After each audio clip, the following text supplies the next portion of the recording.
that back up again. I'm live. Huh? I'm live. Oh, sorry. You're fine.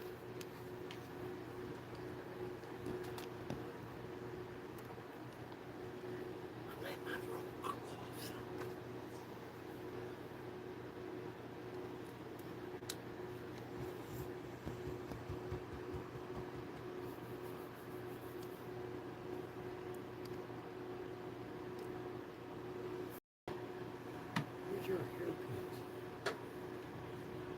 Babe, where's your hairpins? Out. Huh? Out. You're out? Yeah. Oh, sorry.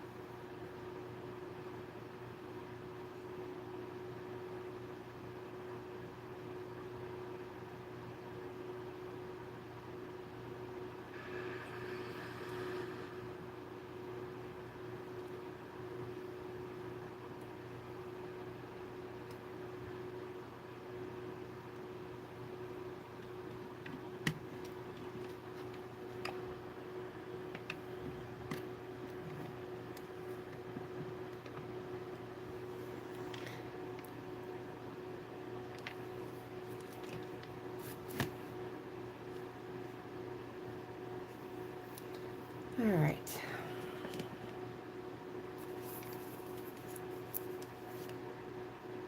Okay, so we got 4th of July. What's the next major holiday?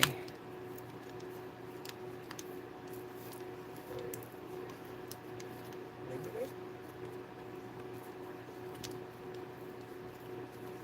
Mm-hmm.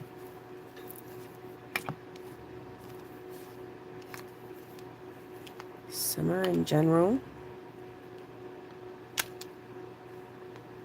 Maybe farm life.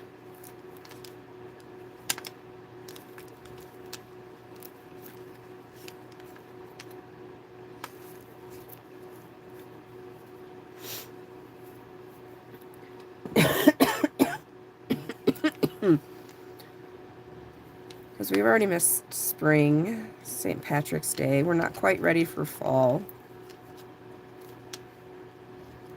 Valentine's Day. That's fall.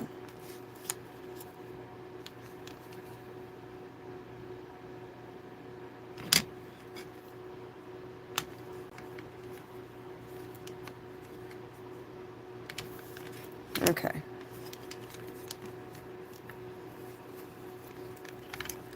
We'll do them in that order.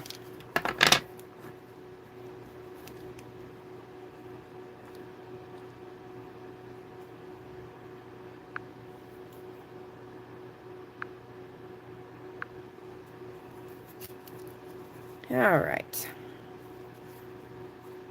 Put them in the order I'm going to do them.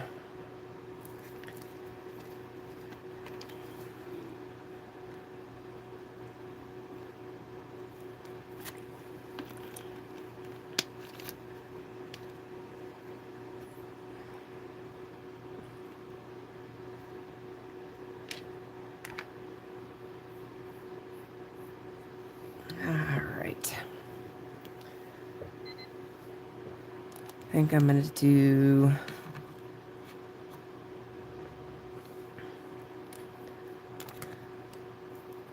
the sunflowers first.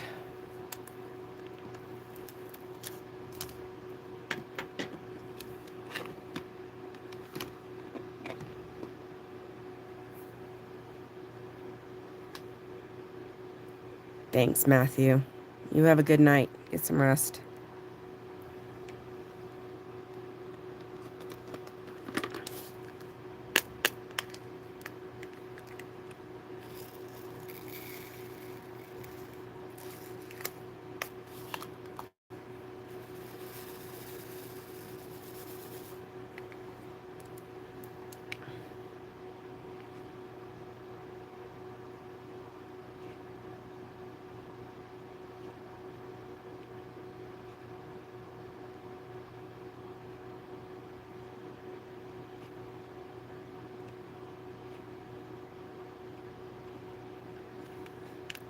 Hello, Hayden.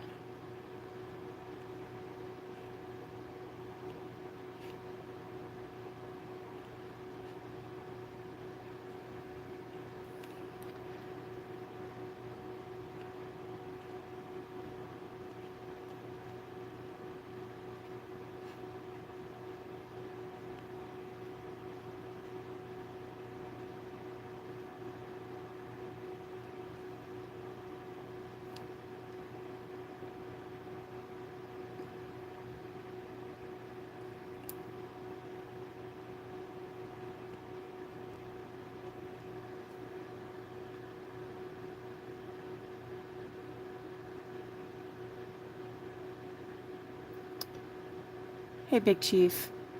I'm Hayden. I am a dog groomer.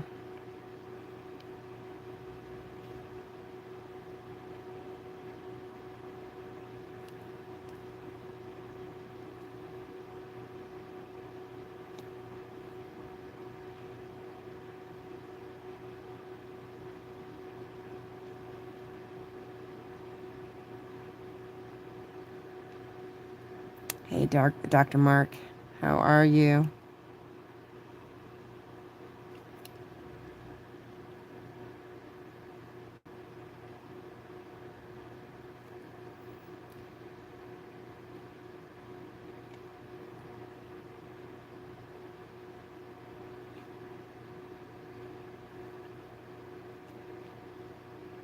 So I have missed you guys. Hayden, I don't think that's anything super important.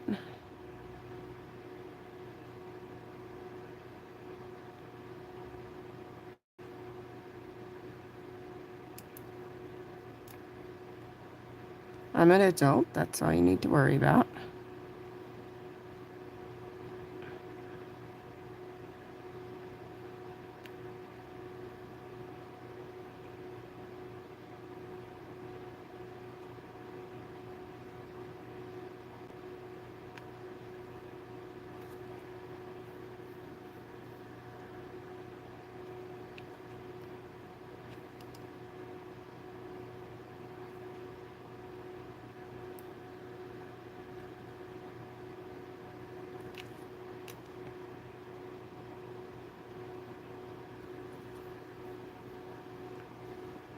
I do.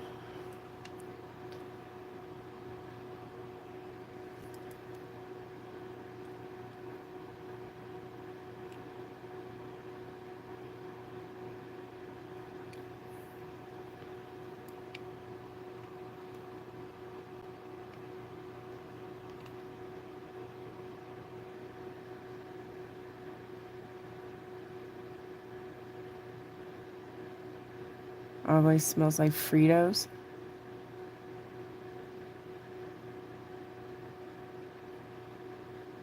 I am. Been married almost 15 years.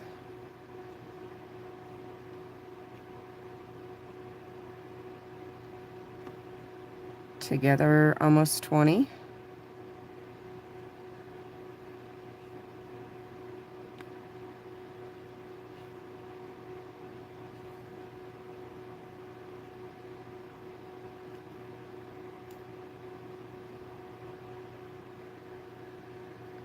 No, I think not.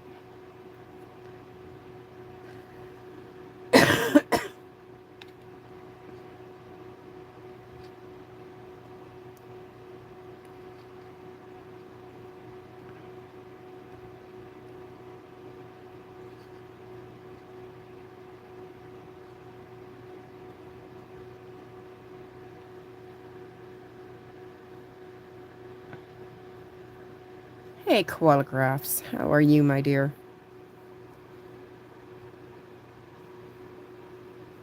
I did.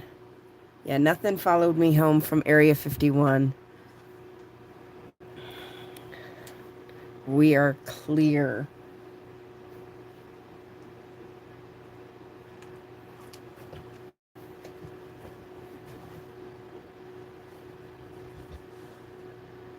Mona, you can stop pouting.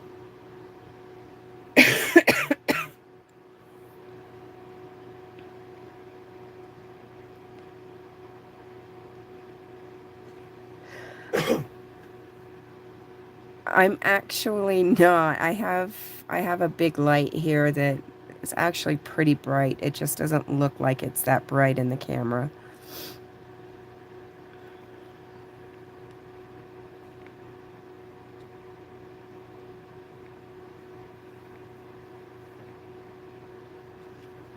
Hey, Scooter Mom.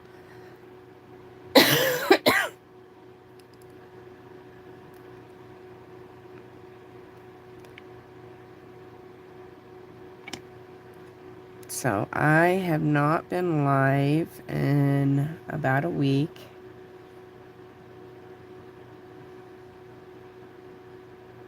I'm getting there, Scooter Mom.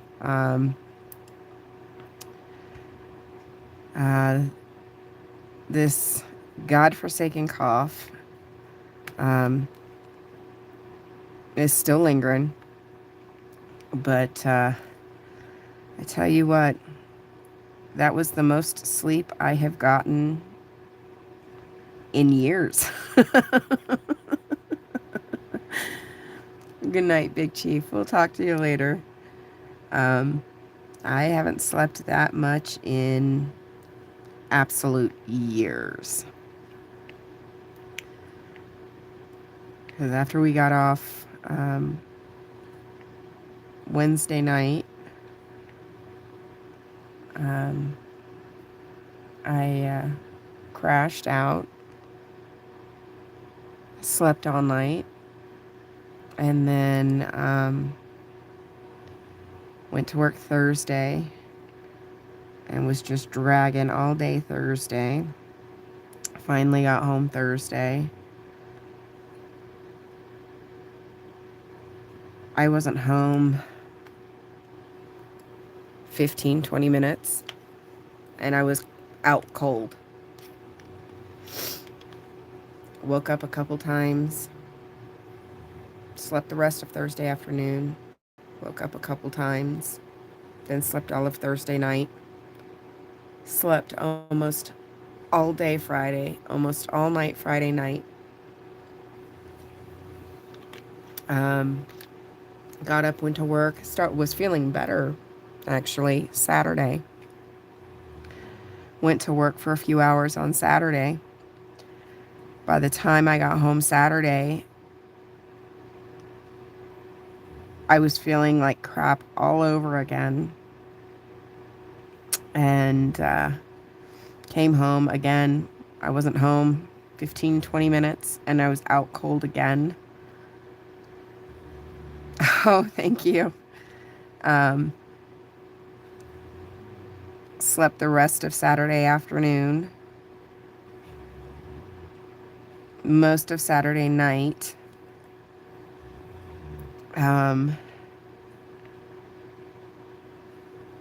Slept most of Sunday morning and finally got up about woke up about 10:30 Sunday morning. Got out of bed about 11:30 and was up for the rest of the day Sunday. Thank you.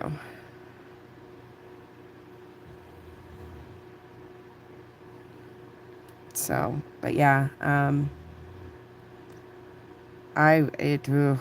my goodness. And the fevers and the chills, and it was horrible. But if I hadn't started feeling better Sunday, I was gonna go to the doctor. I finally started kicking it and heading on the upswing Sunday, so.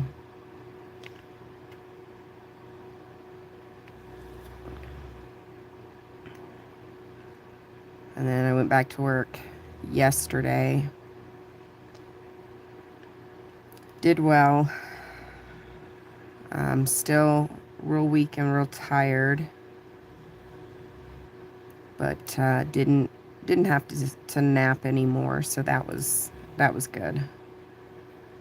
I'm still a bit weak just from being in bed that much, because I am not used to sleeping like that at all. My body is used to running on just a few hours of sleep. every day. I've been like that for 30 years. So, um, to be in bed for days and days like that, I just feel really weak. So I'm working on getting my stamina back. But other than that, and just this lingering cough and a little bit of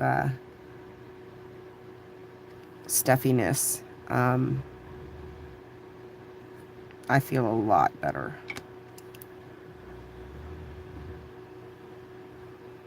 Yeah, I mean, phew, I seriously cannot tell you the last time I slept like that. I don't think I even slept like that when I had my major surgery last year.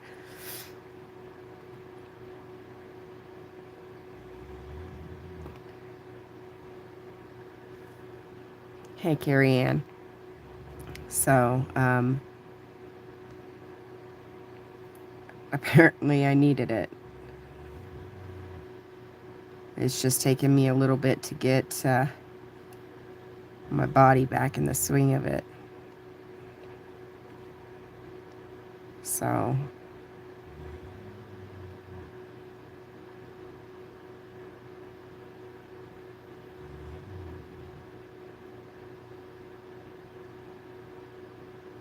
what dogs? These are sunflowers.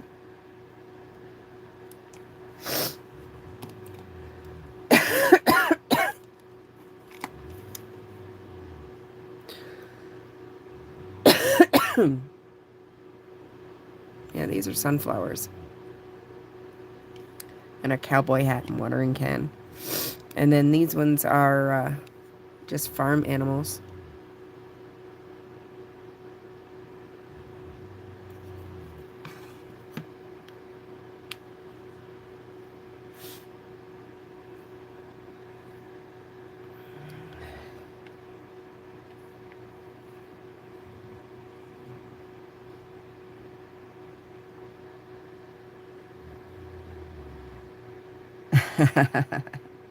That's all right, Dr. Mark.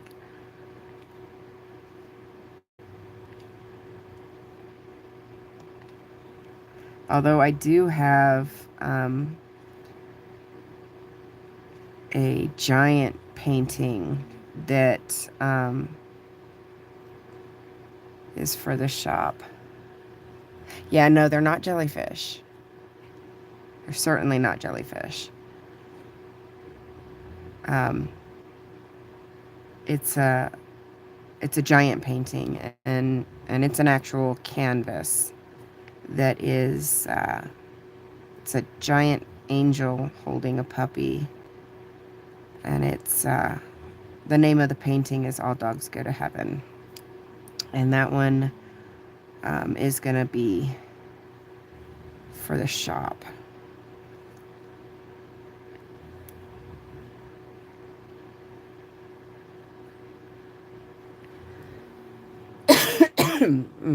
Let me get a cough drop real quick.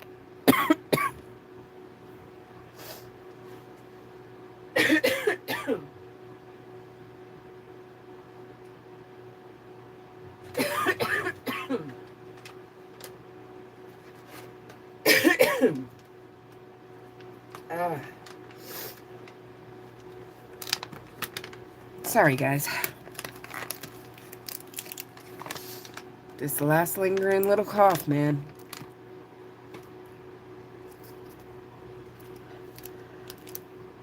It's about driving me nuts.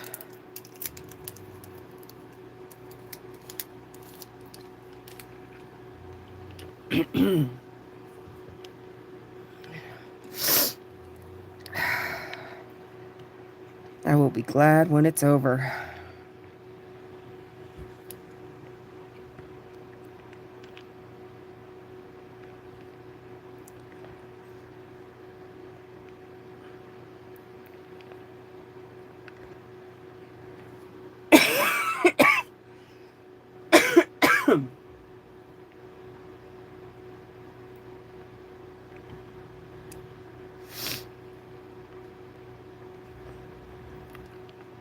Yeah, I love sunflowers.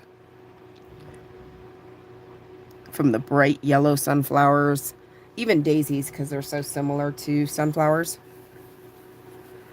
Um, all the way up to, they even have like the deep reds and oranges. Um, and like the Halloween one even has, let me find it. It has black sunflowers.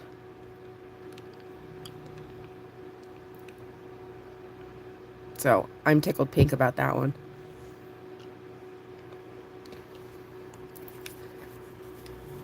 Yeah, sunflowers are my absolute favorite flower. I hate roses. Um, Roses have become so commercialized that they've lost their meaning.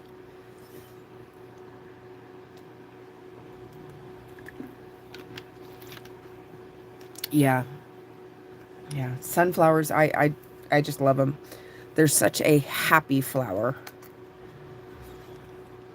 And the face of the sunflower is always towards the sun. It will follow the sun. Um, it will, it just, they just look so happy. They're just a big, giant bloom of happiness. I just love sunflowers. They are my ultimate favorite flower.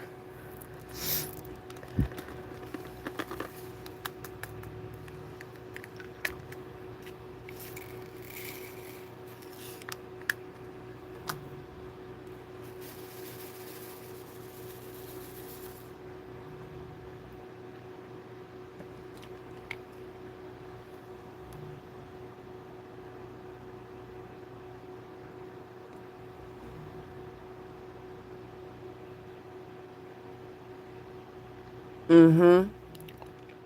Exactly. The face of the sunflower follows. It's just like you can watch like a whole field of them, and watch, like you say, as the day goes on, and watch the whole field, the faces move with the sun. It's the coolest thing.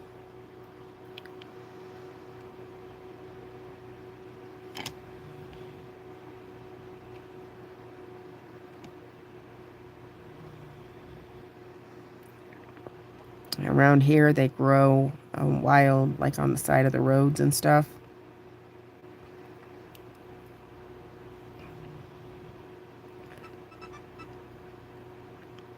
So,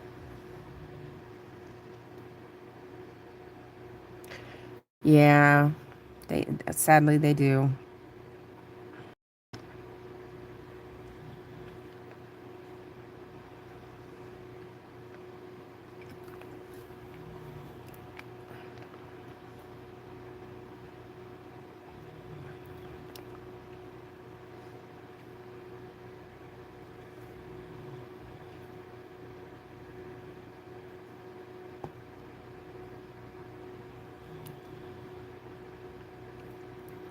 And I just, I don't know. I've always liked them. Always had an issue with roses. I hate roses.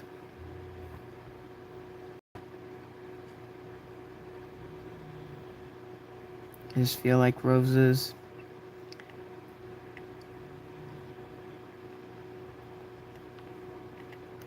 tell me that you didn't put them very much thought into it, because that's what everybody gets is roses.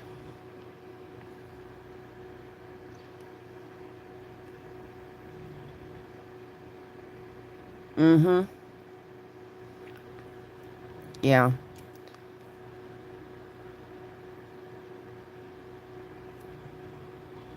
That's how we get a lot of the wild ones around here, is from people feeding the birds and stuff.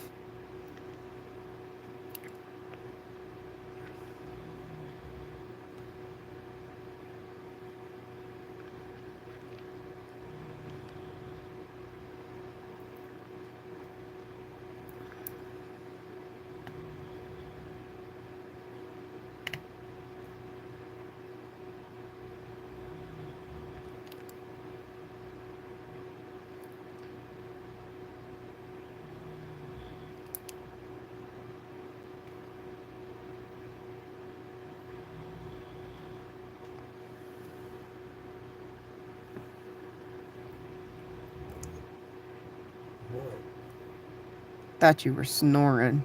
That's your dog. Well, I know my dog is snoring, but it sounded like you were too. No, I'm sitting here playing.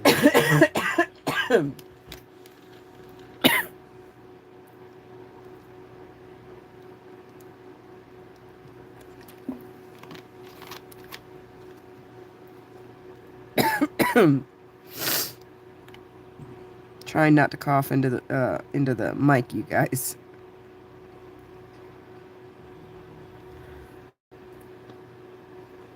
Yeah. Squirrels absolutely love the sunflower seeds.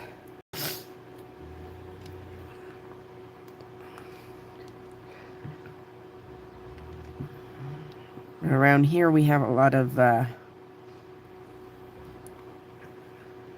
pinyon.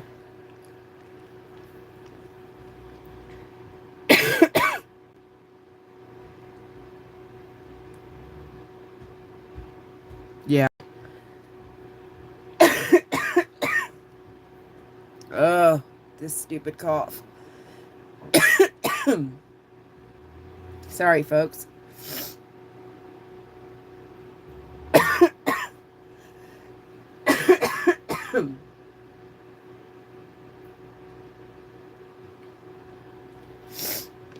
But around here we have pinyon pine, and so we get a lot of pine nuts and stuff that the squirrels go after too.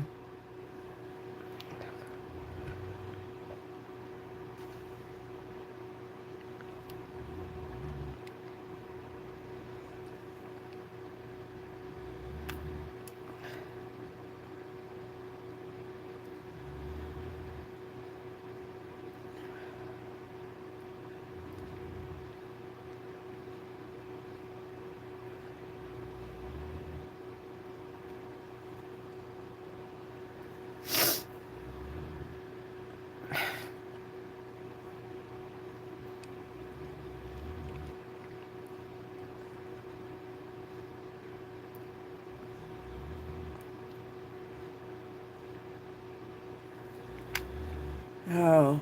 I might have to get the throat spray to numb my throat for this stupid tickle. Got my eye watering and everything.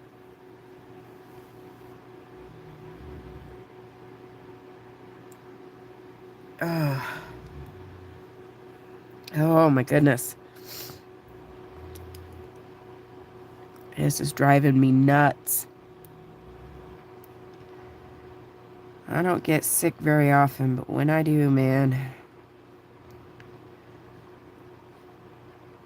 this one put me flat on my back.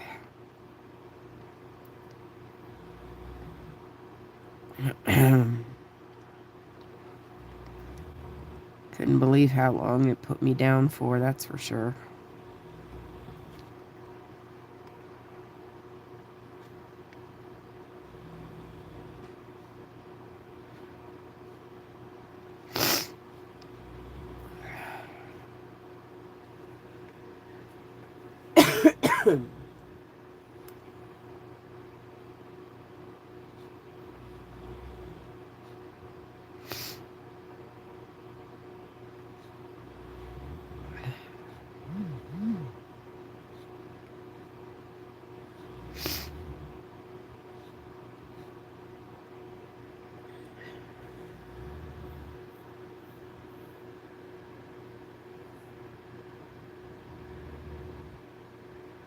Oh, you poor thing.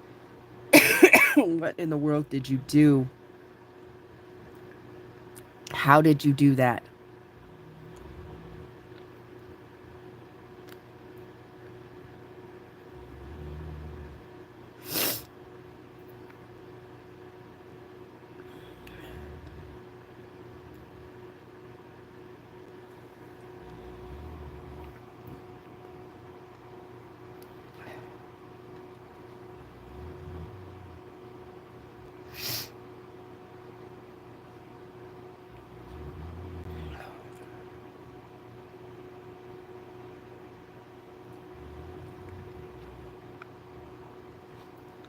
I mean, that does sound like something I would do, that's for sure, though.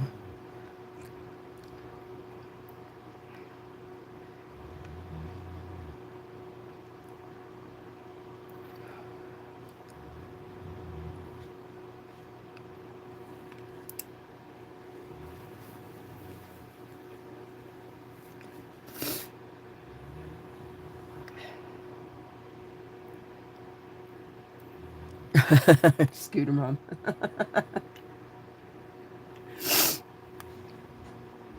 I am accident prone. I trip over air if I'm not careful.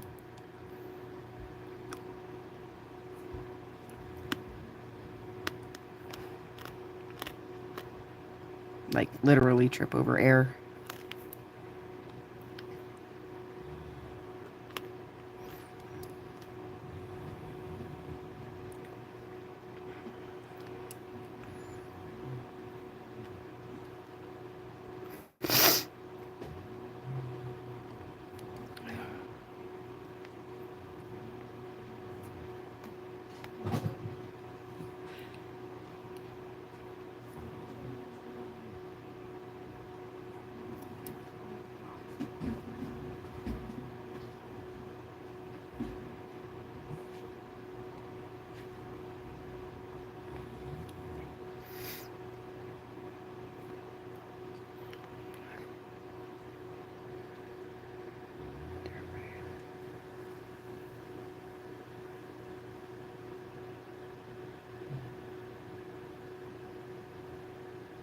Ooh.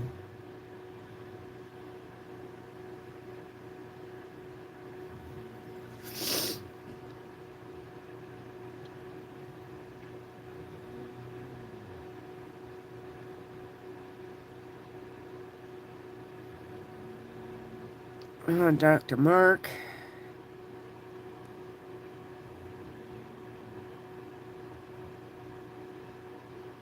You got to be careful. Like, seriously, got to be careful.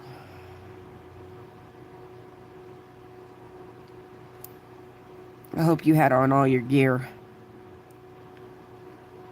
Please tell me you had on your safety gear.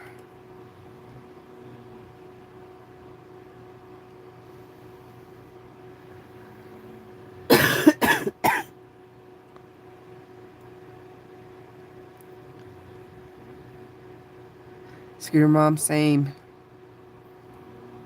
Same, darling. I can literally trip on air. Hey, Red. I'm hoping, and I hope my coughing isn't gonna be too much for you. If it is, I completely understand. I still have this wretched cough. Hey, Susan P. Okay, perfect. I'm just trying to take it easy. I missed you guys. I wanted to try to come on and just kind of hang out and take it easy. Nothing too extreme. We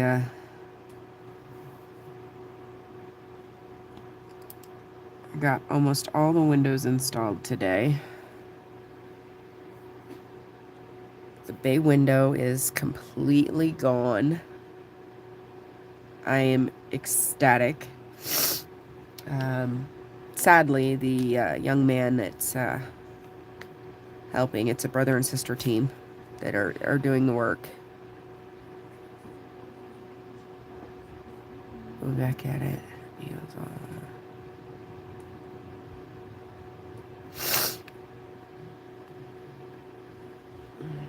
Okay, good. At least you had your gear on, because it would have been a lot worse if you hadn't, especially at 70 miles an hour. So I'm glad you had your gear on.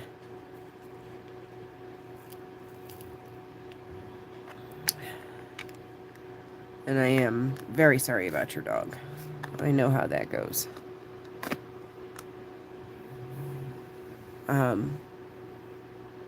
But my adoptive brother came over and helped the hubby pull the old bay window out, which was nothing. I mean, it was never installed properly to begin with. So, I've always been terrified that it was going to fall off anyways. So, it is so much stress off my mind having it completely gone now. But then, the young man, the brother, it's a brother and sister team doing the work. They're from Utah, which is much more humid, so they're not quite used to the heat. Bless his heart. They're not used to the dry heat, and got sick. So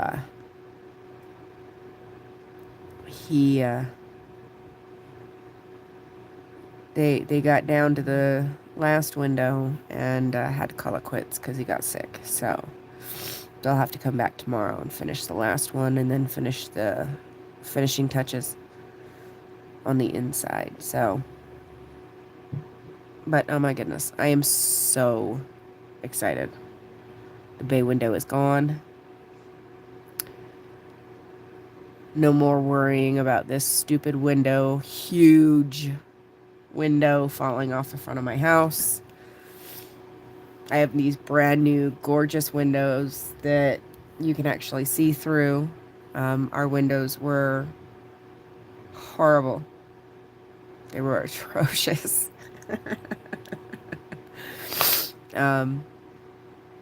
They were extremely old. All of the insulation properties, all of the UV properties, all of the goody properties about our windows were completely gone. And when you have double paned windows, and you lose the seal, then you get a lot of that cloudiness in the windows. That's the way our windows have looked like for years. But it's always been so expensive. We just haven't had the money to replace the windows. And now, by chance, we got a really good deal. The windows are beautiful, and I am ecstatic. They have the UV protection, all new insulation properties. I'm just tickled pink, and no more bay window. I am ecstatic. No more bay window. Because when hubby and my adoptive brother were taking the bay window down, it literally was just one big tug on the frame of the bay window, and it came right down. So I've always been terrified that the kids might put too much weight, or one of the big animals get in the window and it come crashing down. So I've always been terrified of this window, and now it's gone. So that's what I came home from work to this afternoon, is the windows, most of the windows going in. And then tomorrow afternoon, they'll come back and finish the last one.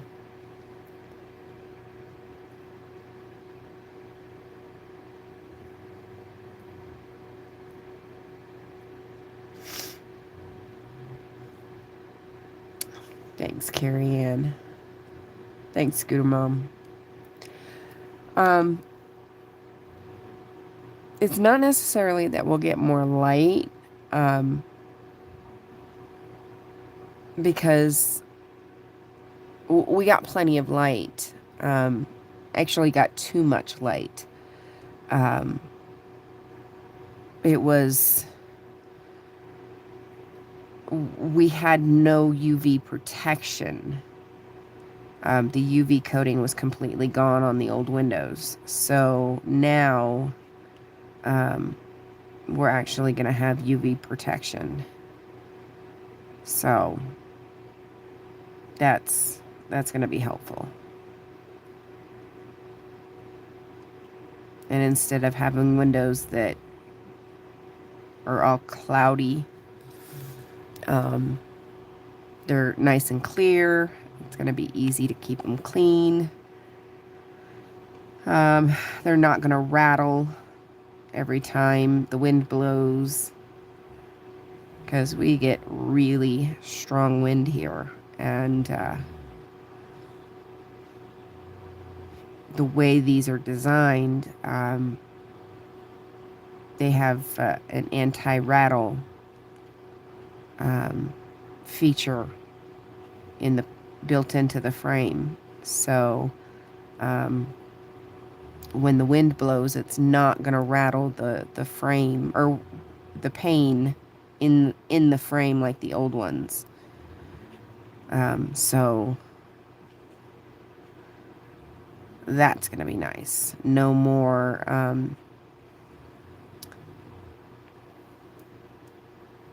wind leaking through in the wintertime. You know, it's just going to make it all around better. It's going to help a lot with the dust, because they're going to be sealed. In the wintertime, we're not going to have, you know, the extra wind coming through. So the thermal curtains.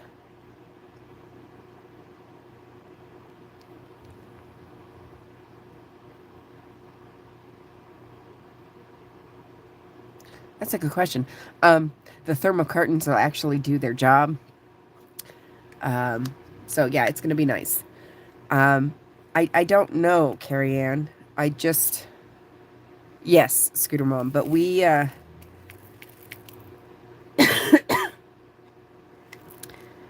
we tend to keep the house cooler or colder anyways. I have very efficient space heaters for myself. But the rest of the family tends to keep it a bit colder. They like it cooler.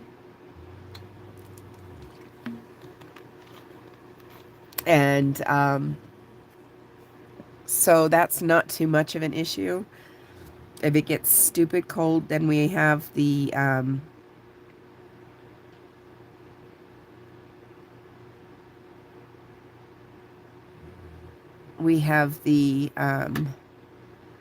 we do have a gas furnace, but it's quite loud, and I really don't care for it because it just makes the house feel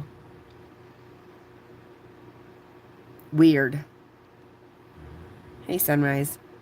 I just don't like the way it makes the air feel in the house. So we actually don't use the propane furnace. If our small energy efficient space heaters aren't enough, we do have a wood burning stove as our main source of heat.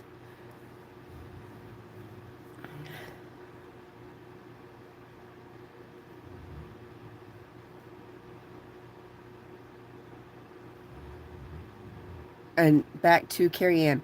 I just pick a number, and on a small piece like this, I'll go through and do all of the ones of that number, and then pick the next number and go through and do all of them.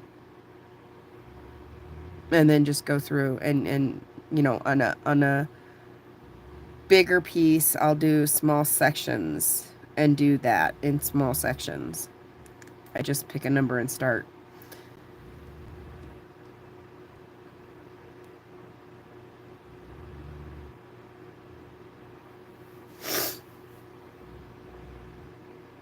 Oh, ductwork. Don't feel embarrassed, darling. Yeah, sometimes it's hard to see what some of the images are because of the way the dots work out. So like being way down here, this one you can see your logs, and being up here it's even, you can see the dots. You know, some of them are really easy to tell what they are and some of them aren't. So don't feel embarrassed at all.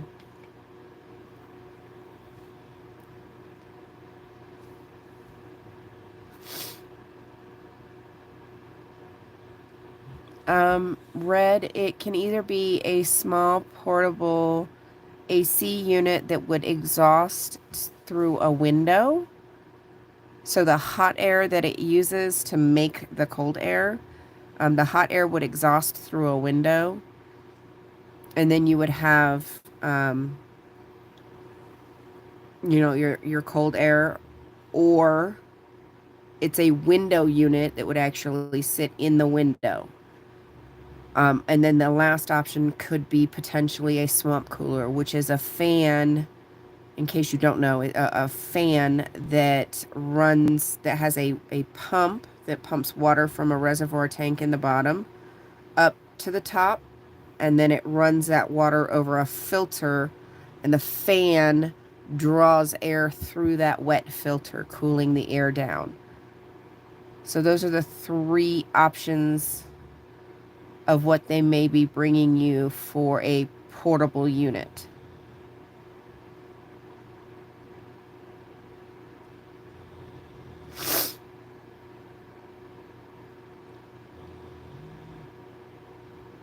Oh, your ladybug is alphabetic. Yeah. Sometimes the color codes will be numbers, alphabet, or symbols.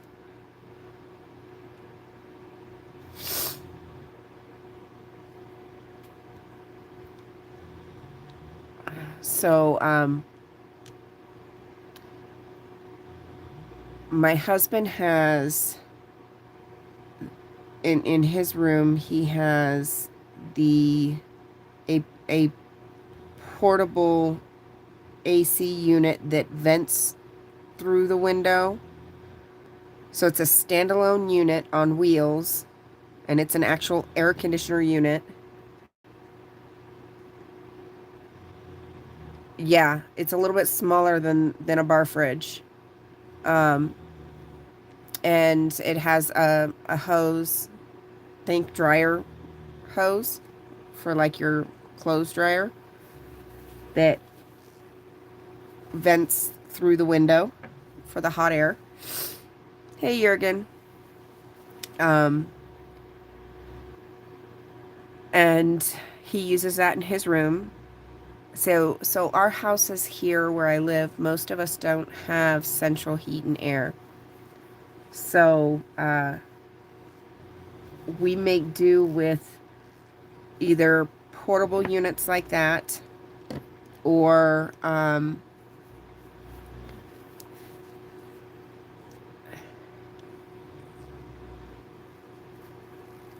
okay. So you'd be surprised, right, how many people don't know what a swamp cooler is.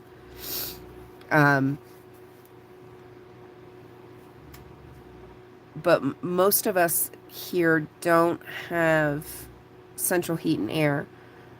So we either will have portable standalone units like what Scooter Mom is talking about, or the window units, and those are the ones that you think that you drive by and you see this big metal box sticking out somebody's window. That's a window unit.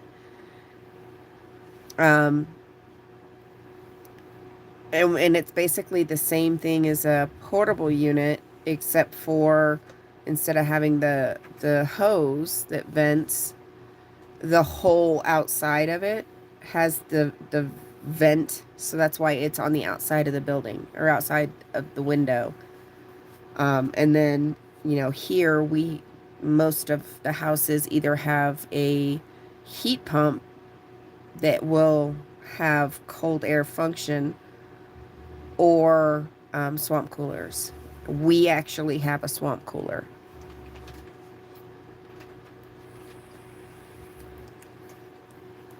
We have a giant swamp cooler for our house.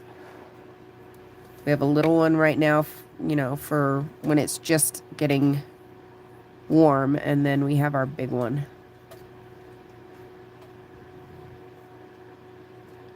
Yeah. So the swamp cooler, the easiest way to explain it is it's a fan unit with a water reservoir on the bottom, and the pump will pump water to the top, and then it flows down. Hey, Keith, over the filters. Sometimes 3 sides will have filters, and you'll have water flowing on 3 sides. On smaller units, it'll just be on 1 side. And then the fan will draw air through the wet filter, cooling it down. And that's a swamp cooler. And that's what most homes here in my area actually use for an quote unquote air conditioner, is a swamp cooler. It's because our tap water here is ice cold. So it comes out of the tap ice cold because our water here is snow melt. So it's minimally treated. And then it just naturally stays cold.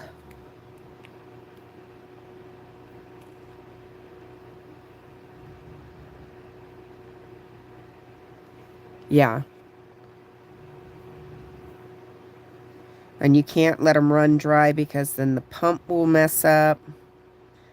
It can be a bit of a hassle, but when it's your only source of cool air, it is definitely worth having. And that was part of our problem too. Our old windows, the new swamp cooler that we got, we had to take the opening for our old window was about this much too small, so we had to actually take the whole window pane out to get the swamp cooler in, because it sits in the window. And with the new windows, we won't have to do that. So I am finally feeling better, Sunrise. Not 100%. I still have a horrific cough that comes and goes, but I am definitely feeling a lot better finally. All right, Keith. Thanks for hanging out. Tilty, how are you, darling? It is good to see you.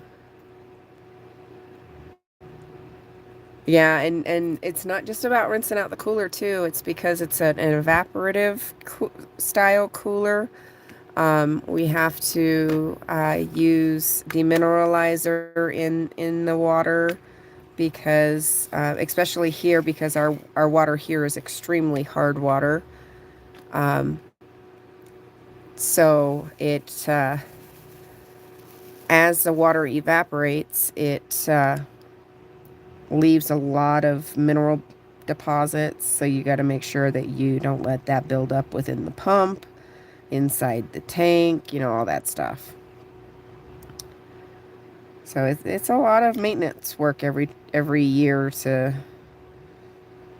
maintain and run a swamp cooler, especially when you have hard water. Thanks, Sunrise. Yeah, like I said, not quite 100%, but I am definitely much better than I was. I can actually keep my eyes open, let's put it that way. I haven't slept that much in years. So apparently I absolutely needed it. I was sicker than a dog for almost a week.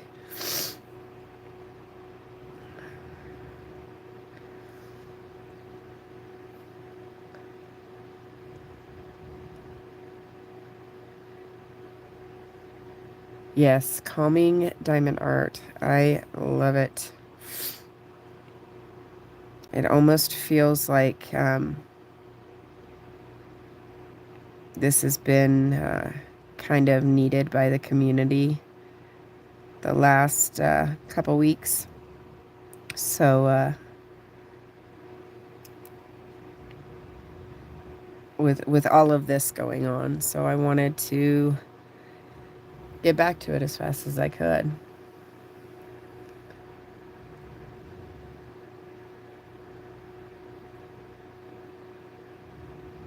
Oh yeah, my kids love it too. My oldest, now my oldest is just a tad bit taller than I am, and she'll stand right in front of it and just let it blow in her face.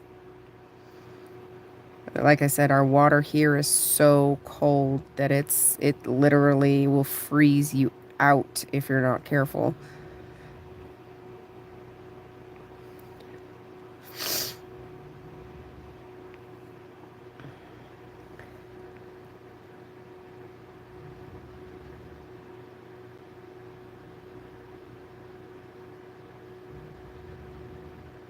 I agree, Scooter.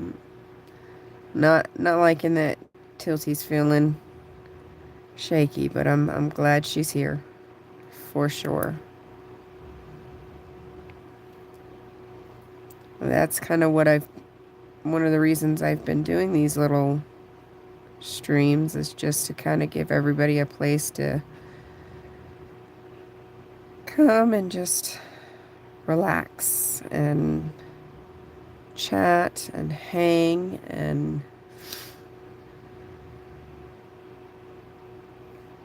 just be together.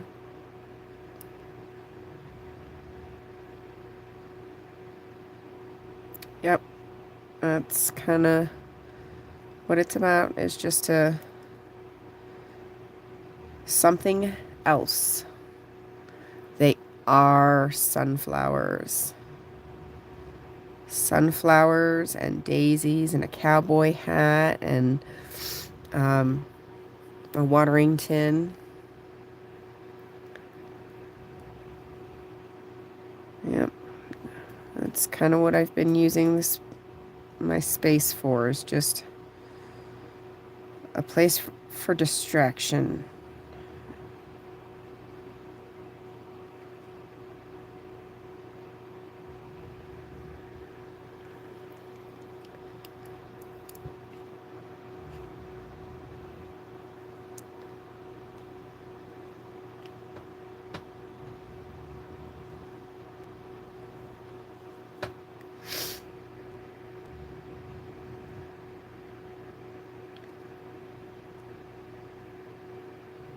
Oh, good, Red.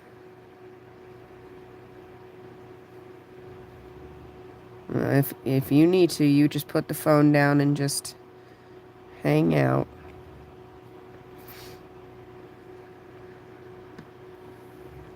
Yeah, migraines are the worst. That's how my whole week with this nasty head cold started, was a massive migraine on Wednesday. And then it just went down from there. Well, it was a sinus migraine, so I knew it wasn't going to end well, let's put it that way.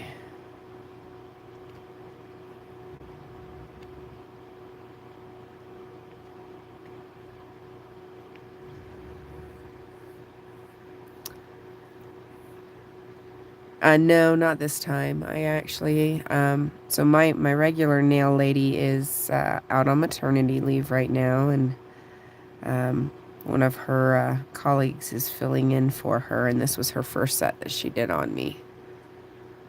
So, and I'm not super picky or anything like that. So I always tell them, you got a new product or a new, technique you want to try, go for it. I have two very simple rules. No red. And that is because if I see red, I'll think that I have cut a dog. If I see red peeking through the hair or something like that, I'll give myself a heart attack thinking I cut a dog. And that's, your heart can only handle stopping so many times before it really stops. So no red. And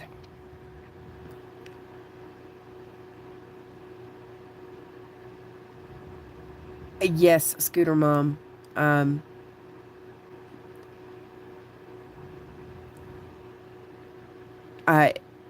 I do, and I think that is the only thing that has stopped me from getting a full-blown sinus infection. So these little bad boys are for my big paintings. There are 60, and then I have 4 that are for tips, waxes, and these little pencil grips. And I got those from...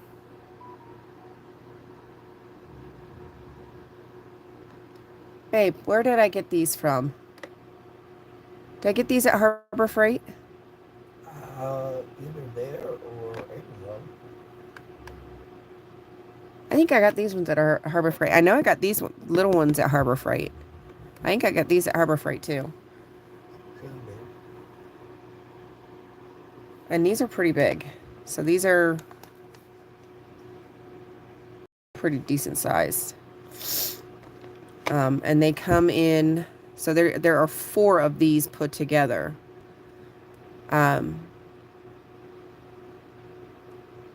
For a total of 64. But I don't usually do any of the big paintings with more than 60 colors. Oh, and the second rule is that because I have to pluck the hair out of the ears sometimes on the dogs, the tip of my nail has to be flat because I'll pluck the hair like this. So I have to be able to grab the hair, and it has to be, my nail has to be flat on the end. I can't do pointy or rounded nails. It has to be flat so I can grab it and pluck like that. So only 2 rules I have on nails. Anything else, I don't care.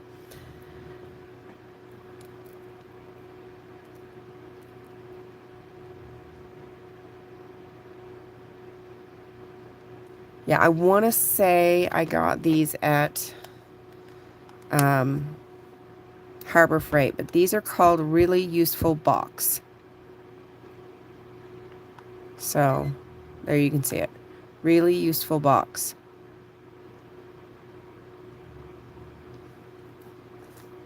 And then I just put little numbers on them like I did my little boxes here. I'm pretty sure I did get these at the big ones and these little ones at Harbor Freight. These little ones I know I did. But I'm pretty sure I got these big ones at Harbor Freight. And there's a total of 4 here. 4 cases. So, but it's these are the big ones for when I do my big giant paintings.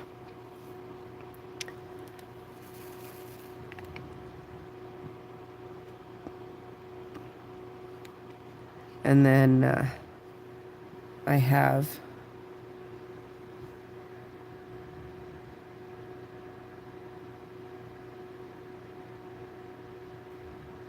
I used to keep mine super short like that too. But then over time, my nail lady kind of talked me into letting them grow out. And now she laughs at me when she asks if I want them trimmed, and I growl at her when she does trim them a little bit. But I broke this one a while back. That one had to be filed out a little bit. I broke this one a while back, so she had to build it up. Now I've broken this one. So now it's time to take them down a little bit because that means they're getting a little too long. When I start breaking the tips off, it's time. It's time to get a trim.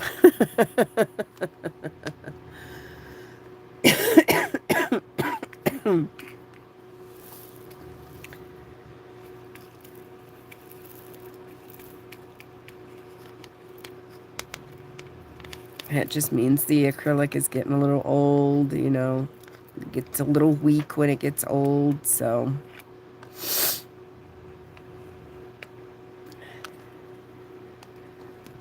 Oh, I wish I could do gel. But my natural nail is so thin. I mean, you can literally see right through my natural nail and see how thin my natural nail is. Hey, Sherry. Oh, glad you joined us. So, you going to bed? No, I'm going to stretch. Oh, you're going to stretch? Okay. Yeah, I've done enough for 3 days. Yes, you have. You've done a lot for 3 days. Yeah. Thank you for all your help, honey. I appreciate it. Love you. So if I don't get my nails done, then I get little snags on this. Everybody says hi. I get little snags on the side, and I will literally rip my nails way down here. And when you're in as much water as I am, and you know, with my job, I'm good. It's painful, and then they take forever to heal. So, yeah, I get my nails done to prevent injuries to my nail beds. I'm good. Yeah. It's just, no. I'm already cringing just thinking about it. But my nail beds are too oily, and gel does not stick to my nails. So it has to be acrylic. It is really about my safety.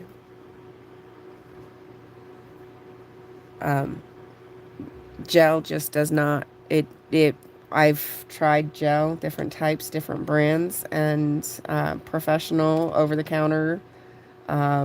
It just does not stick to my natural nail. So I have to get acrylic. And then even at that, I still only have to go like every 3 to 4 weeks. Yeah. Well, I know why my nails are so thin and brittle is because everything goes to my hair. So I'm going to flip this here. Flip the camera. Oh, my nose is still so red. Ignore my red nose. So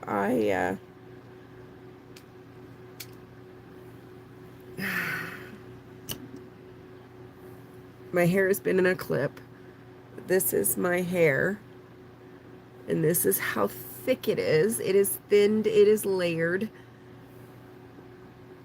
And it is still thick. And I shave almost a half my head. So, yeah. That's why my nails are so thin, is because everything goes to my head. It goes to my hair. So, you can see how thick my hair is. And this is being thinned and layered, and half of my head shaved. So That's why my nails are so thin. It's because all of that. Thank you, Sherry. Because all of, your stuff that goes to your hair and nails, in my case, all of it goes to my hair.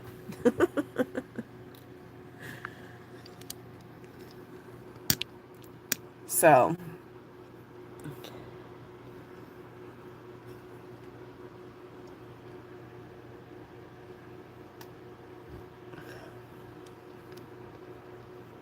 my nails have always been trying to get this to stay super thin. Yeah, the undercut has been life-changing for sure.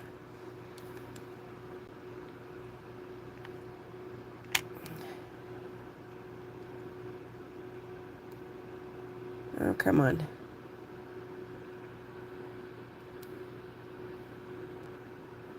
What is it doing? There it goes. Okay. Yeah, the undercut has been massively life-changing. And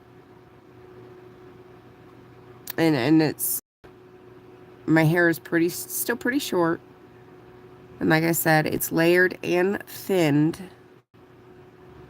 And the undercut has been so much easier. It takes out a ton of weight. It takes out a ton of the thickness.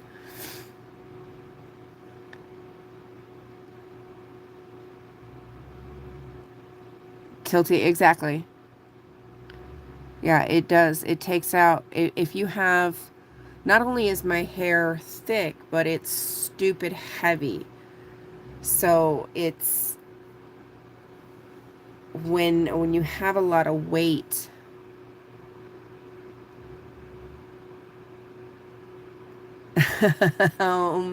sunrise.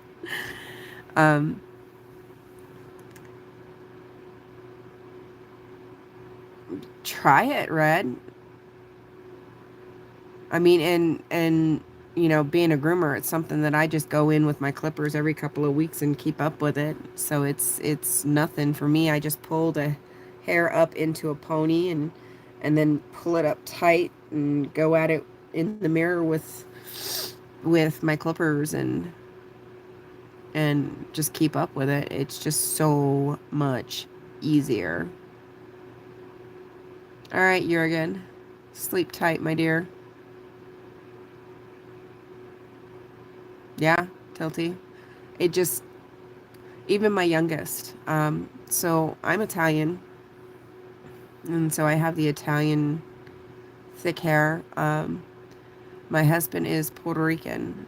And so he's got the Puerto Rican, Latin, stupid thick hair. And our kids are the same way. Both our girls are the same way. Stupid thick, stupid heavy hair. I mean, oh my God, it's so crazy how thick and heavy their hair is.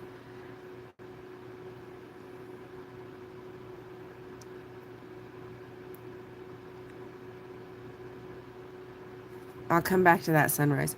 My oldest, she's not so much for the undercut, but she did go get, she did want to try some extra layers this last time. So she went kind of short with some layers. She really likes that. But my youngest is the same as me. She has an undercut. It is not as drastic as mine, but it has helped a lot. But her hair is even thicker than mine. Hers is the thickest out of all of us and the heaviest. So I don't, let's put it this way. Both of my girls did not get their first haircut until they were both 5. By the time they got their first haircuts, both of them, their hair was past their butt at 5.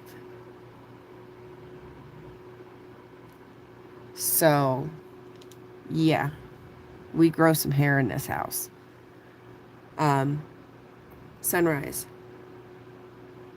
If you're a little intimidated about doing something permanent to start with, get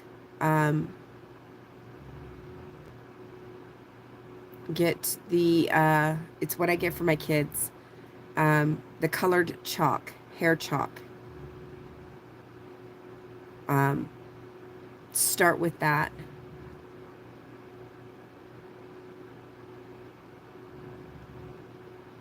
And see, you know, what kind of color range, whether it's deep colors or pastel colors that you like more before you go with a permanent color. That way, you know, because I'd hate for you to try a color and not like it. So try out some different tones and different colors with hair chalk or hair wax, colored hair wax, before you go for something permanent. That way you know what kind of, if you want a pastel color, if you want a deep tone or a jewel tone color, and then what color family you like. Warm tones, cool tones, if you like the blues, purples, greens, you know, you have a better idea of what you want to try before you go with a permanent or even semi-permanent color. Yeah. And yeah. Oh, so your daughter probably has some pretty happening hair too. Yeah, I can imagine.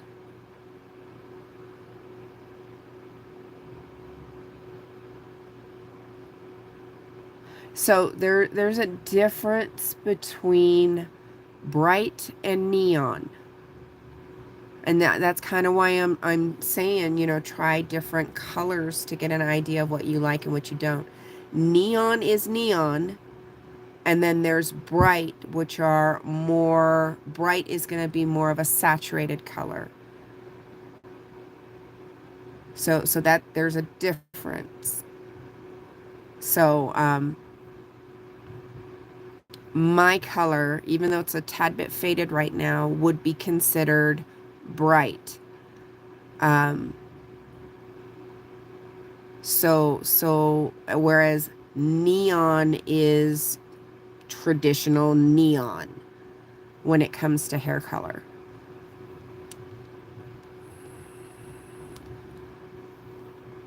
So, but definitely, before you do anything that's permanent or semi-permanent, try the colored wax or colored chalks first to get an idea. Yeah, I've had long hair off and on, and my whole life, and I just can't keep the long hair for long periods of time because it's just too damn heavy. Way too heavy. So and just another little side note, you have a more of a medium to lighter tone hair, so hair chalk would work really well for you. Yeah, too damn heavy.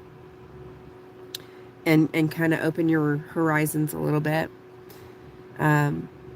Those that have darker tones, natural tones of their hair, the colored waxes would work well for, yeah, that's the heat with thick hair. That's why I do the undercut. But for those people that have more of the dark tones, natural tones in their hair, colored wax works really well. because then it shows up better than chalk does, to give you a good idea of colors, trying different colors out. So just another little nugget to keep in your head if you want to try different colors in your hair.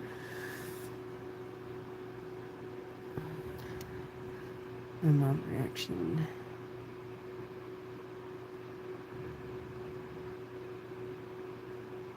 Yeah. So I'm going to be honest. Before I had purple, I had a deep, deep teal. Like deep teal. Like I don't even see anything in my room right now that would even be close to the teal that I had. I mean, even my gun isn't the same color teal. I mean, it was, I take that back, my Bible. It was like that color teal. Like deep teal. And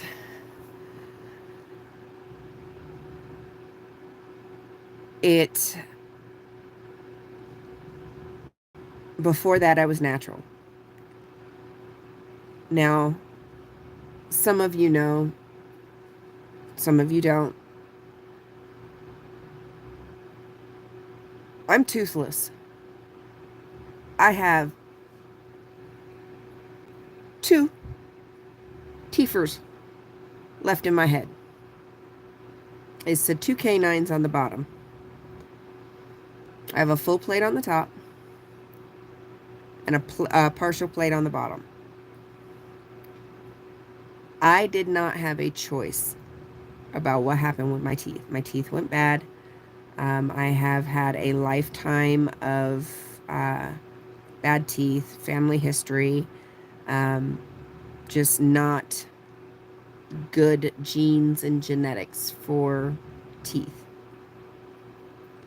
And then both pregnancies, I was sicker than a dog during both pregnancies, couldn't take prenatal vitamins, so that did not help my teeth at all. I started going gray in my early 30s. And when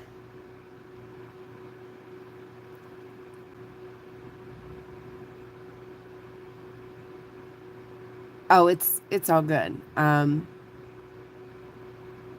The worst part about it is when my teeth got so bad that they started physically making me sick. That was the worst part of it. Okay, so sunrise. I do not like it because where I'm going gray, it's at my temples. It's okay. I'm going to turn my camera back around so you can kind of see what I'm talking about here. It's right here. Okay. You can see the gray right here because I need to touch up my roots. And it makes me look like I'm thinning. I'm going to turn this light a little bit. So see all the gray right here? It makes me look like I'm thinning right here, and I'm not. But it does make my hair line look like it's thinning right here. Okay.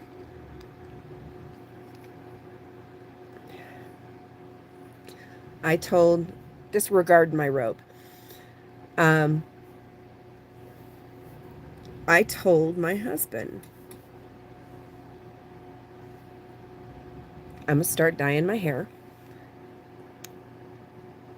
Let's see. What is that? It's the glare from my overhead light. That's what it is.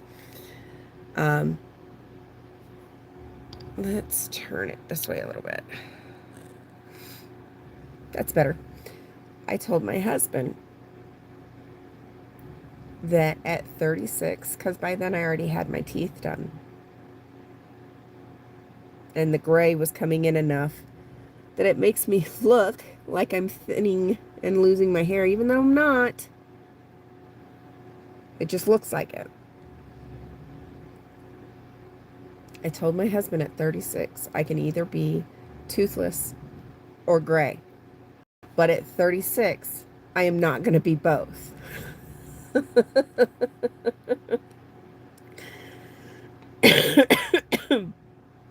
Not going to be both at 36. And it's not about going gray. I don't have a problem with that. What I have a problem with is it makes me look like I'm going bald. That's what I have a problem with. Is it makes me look like I'm going bald. Especially in these spots right here. That's what I have a problem with. And it drives me absolutely crazy. Even though I'm not. There's a lot of hair there. It's just gray. See? Look at that. You can see all the gray in there. Yeah, no, I can't. I have a freaking streak of gray right here. Now, I told every hairline. Yes. So I told my husband, I said, you're going to have to deal with some rainbow hair for the next however many years it takes my hair to figure out what the hell it's going to do, because at 36, I can either be toothless or gray, but I ain't being both. Sorry, not going to happen. So here we are. I'll be 42 in September. He said, whatever you want to do, darling. So, here we are. Here we are.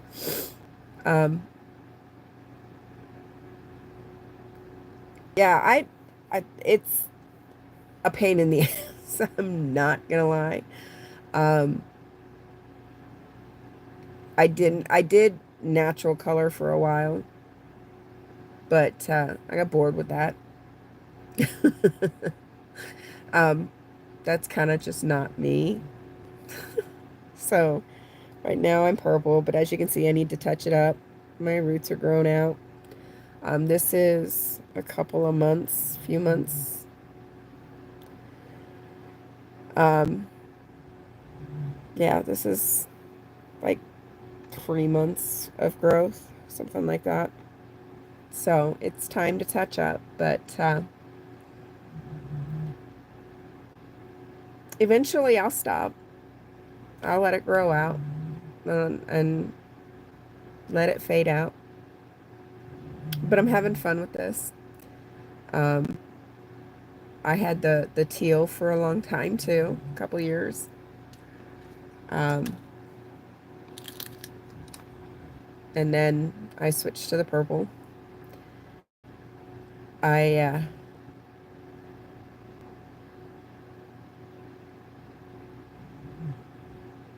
Oh, well, Tilty, honey, anytime I'm live at night like this, you come on over and join, because I'm usually doing something like this. By all means, come on and hang out with us, because we'll be doing a little craft or oh, the other day we were sitting here, everybody helped me, and we were designing some of the new stickers for the Boobathon for Nance Drew. So we were brainstorming and oh, speaking of, before you go anywhere, you gotta see all the final designs. I haven't shown all the final designs yet.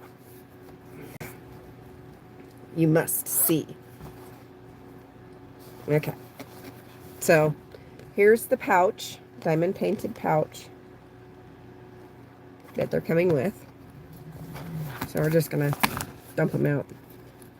So, there were 12 brand new designs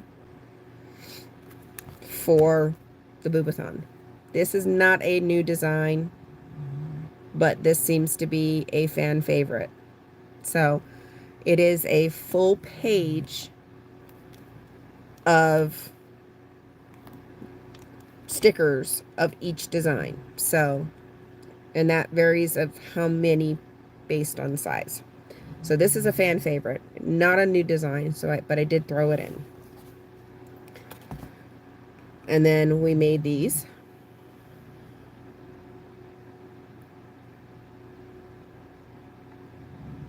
And it's the space and the foundation QR code. And these are all stickers. So as you can see, that's a full page. Then we have, I don't know if you saw my live where I made my chalkboard sign that went to Vegas the last time I protested. We did a replica of my sign. It says, make the time for your health checks and cancer screens, my Tony Strong, and stop Scientology. It is an exact replica of what my sign was.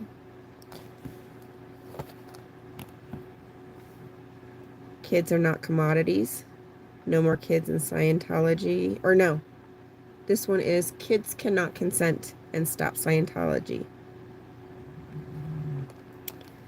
And then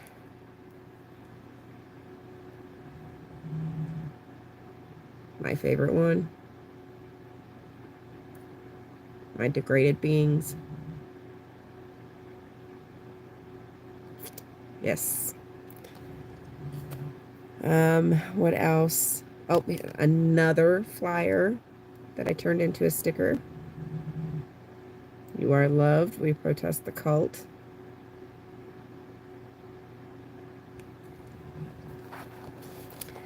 All right. These ones, Dusty loves.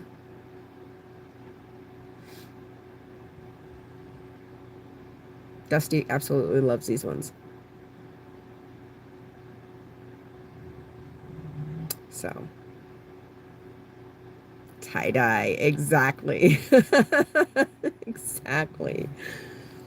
So, yeah, like I said, there is a full page of 12 brand new designs. I think I'm going to do this one next. It's okay to look. It's okay to see. Quote by Bob Minton, Stop Scientology. This was an idea given to me by one of the viewers when we were brainstorming together on one of my lives. So, and then I think we'll do this one. True freedom begins with leaving Scientology.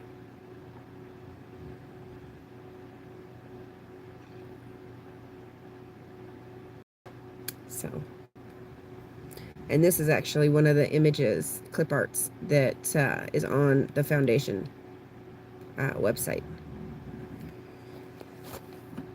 And of course, this one, I love this one because it's got the glitter holographic cover on it. But it's Every Day is a Great Day Not to Be in a Cult by Aaron, of course. So let's see. You can see the holographic. Yes, you can never have too much glitter. Anything. Anything. Okay, now this one's kind of hard to decide. I think I'll go with this one. Tilty. I think, well, you know what? I think you're all going to love this one. Boob Jitsu. Danger.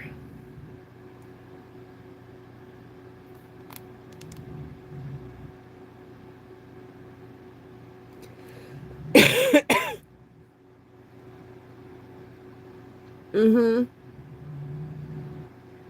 Mm-hmm.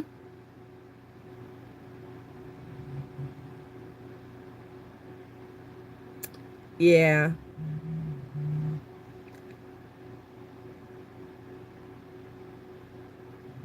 I couldn't help myself. Of course, that one had to have the holographic glitter on it. It absolutely, I couldn't.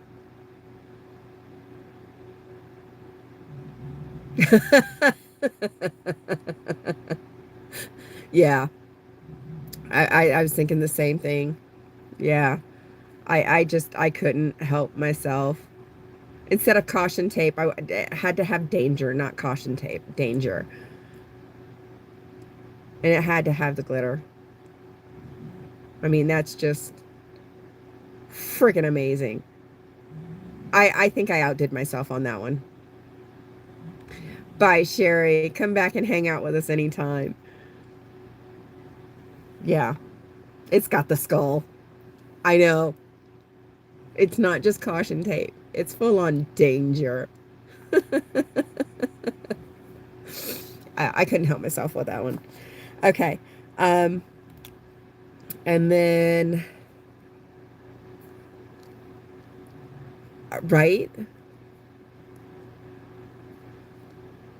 Yeah, I couldn't. I mean, it just, and yeah, I had to. I had to. Of course, because one, it was for the boobathon, so it had to be done. It had to. Squirrels against Scientology. Stop Scientology. And these ones are big ones. These are almost 3 inches.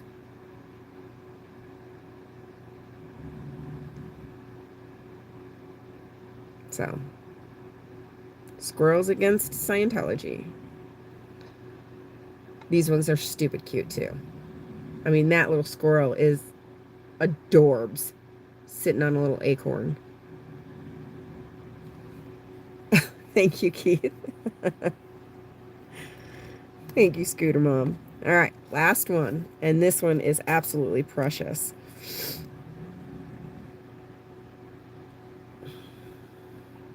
Squirrel Squad says, no more kids in Scientology.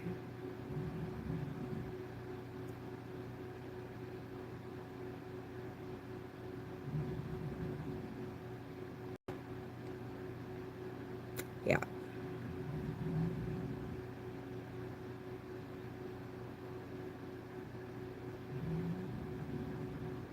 So, and there's actually, I got quite a few out of that page of this one. So, but I love the color scheme on this one. It's like teals and tans and black. Love this one. Squirrel Squad says, no more kids in Scientology. I really like this one. I was impressed with the way this one came out. So, thanks, Tilty. Red, it really depends on what you want. You can use stuff as simple as full sheet label paper. What I'm using is actually vinyl, printable vinyl with a cover, a clear cover. And the reason I went that route is to make them more water resistant and longer lasting. With paper stickers, any amount of water is going to make the ink run. They're not going to last as long.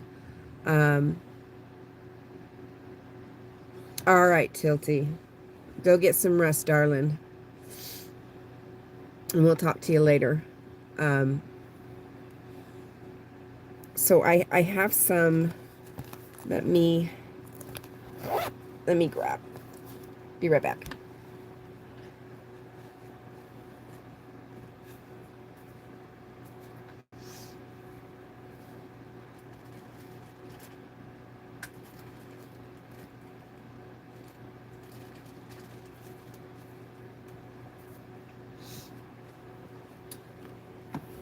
Okay. All right, so I have some that are just plain paper, printable sticker paper. And while they're great, they're not going to have the same wear ability. These would be good for, you know, handing out to like the college kids or college students. They could put them on their notebooks, you know, things like that. So here is one that is printed on just regular, like label paper.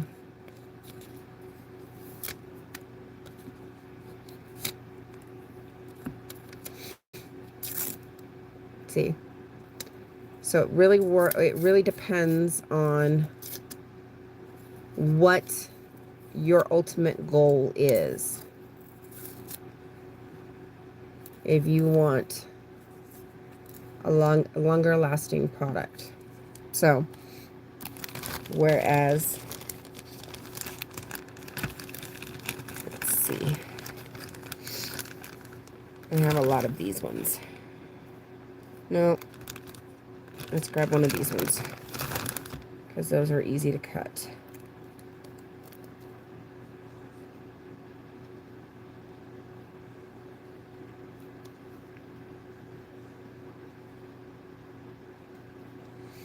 No,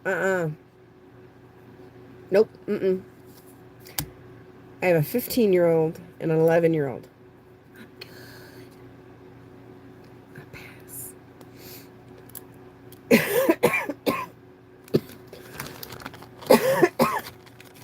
Okay. Here's one of the degraded beings that I didn't cut all the way out. And now this is on vinyl. It's a printable vinyl on a clear, or with a clear topper.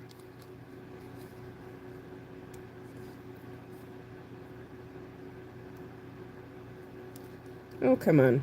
Stop dropping. There it goes. Okay. Now, one, you can tell the difference in the thickness.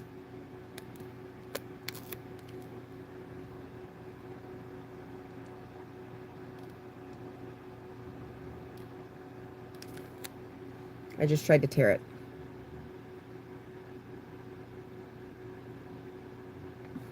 I'll try tear it again.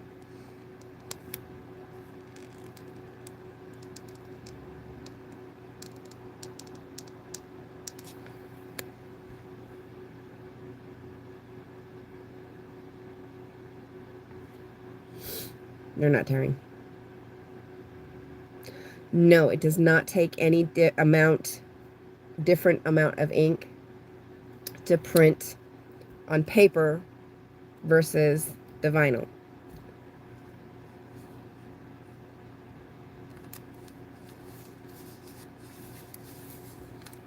Sticks really well. Now this is after handling it and trying to tear it.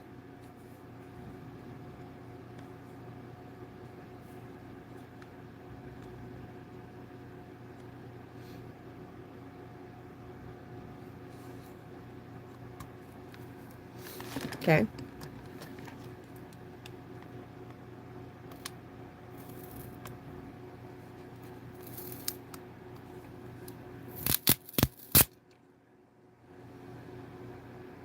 It's sticky. But no adhesive left. It did tear a little bit of the plastic label of the bottle, but here, try it on the back of mine.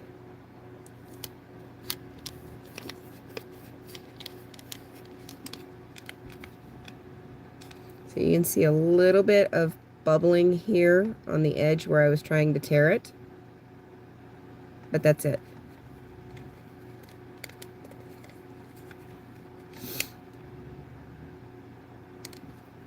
And then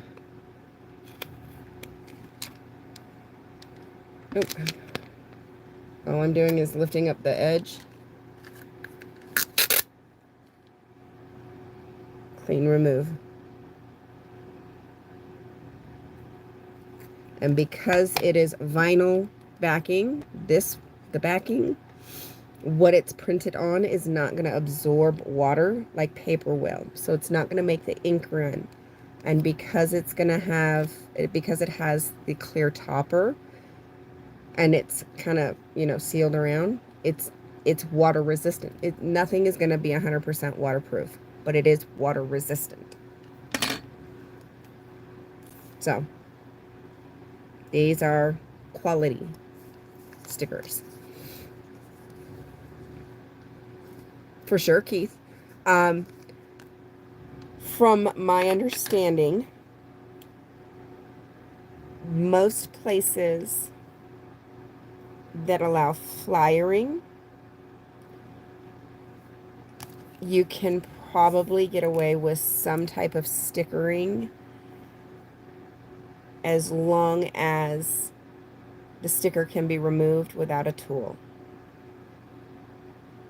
It's my understanding, but do check your local law.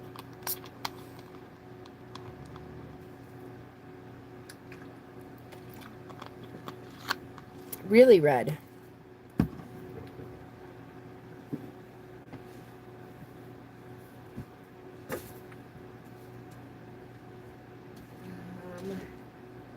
Where it be? Where'd it go? Where did it go? Dadgummit, where'd it go? Where did it go?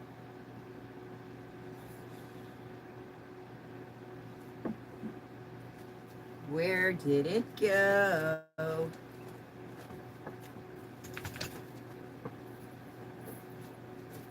Ow. My knee just popped. That hurt.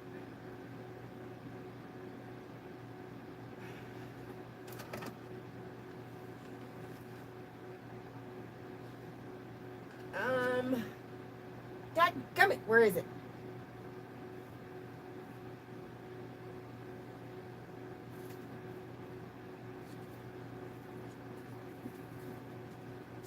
Where did I put it?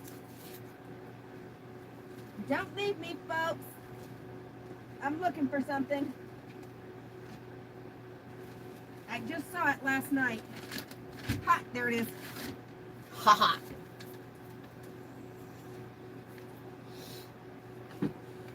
I found it.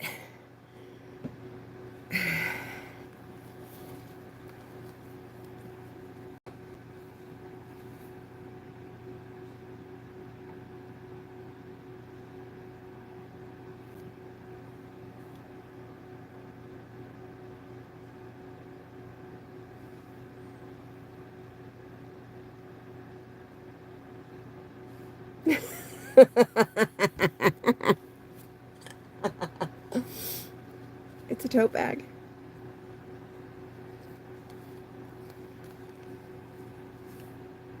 And it's just like the stickers.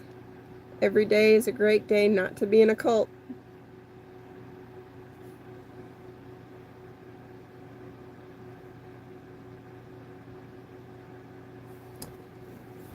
So, Red, if you would like me to send this to you for one of your little raffle prizes, I'd be more than happy to. You just let me know. Okay? That too. Scooter Mom. I saw what you said. But I got one even better for flyers. Got one better for flyers.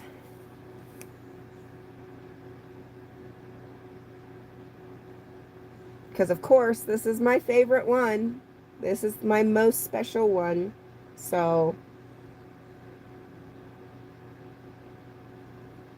this one's better for flyering. So, but yes, I would be willing to send send the sunflower one to you, Red, for your raffle. Okay? Just email me if you want to do that. So, but now you guys kind of have, for those that haven't had a chance to really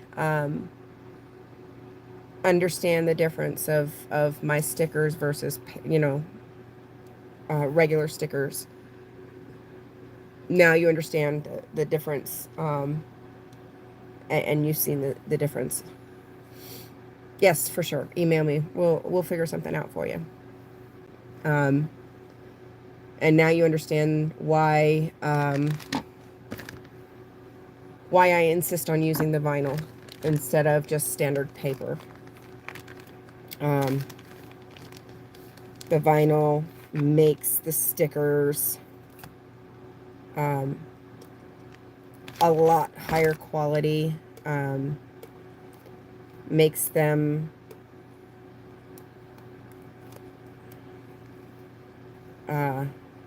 I like these ones too. Makes them more water resistant. So this is these ones, but with the oh, what's it called? Not iridescent, but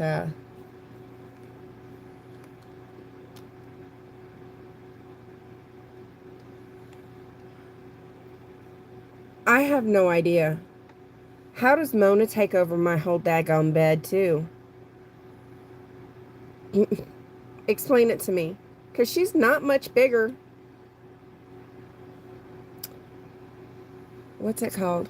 Not metallic, not iridescent. Holographic. So there's some with the holographic on there, too. And then some with just the plain clear.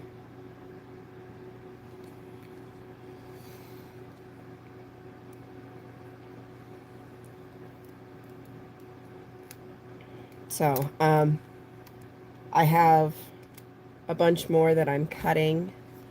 Like I said, I do have a bunch of Mona's the Land Hippo. Yeah, yeah, tell me about it. These are all plain paper ones that I'm going to send out to anybody, any of the streamers who are near colleges. So I've got those ones, these business card size ones. These ones, like I said, are just plain paper ones.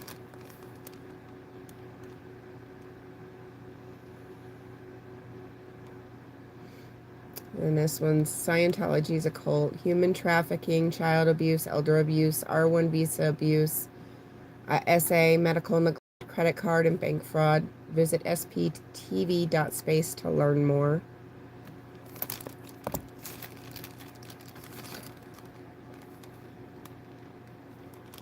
Find real freedom from Scientology, 727-266-5797, sptvfoundation.org to find help leaving Scientology. You are loved and worth it.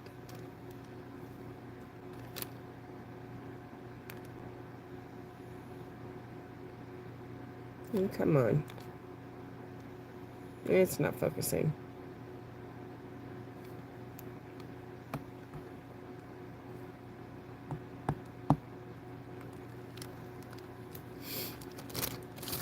Pictures of which ones,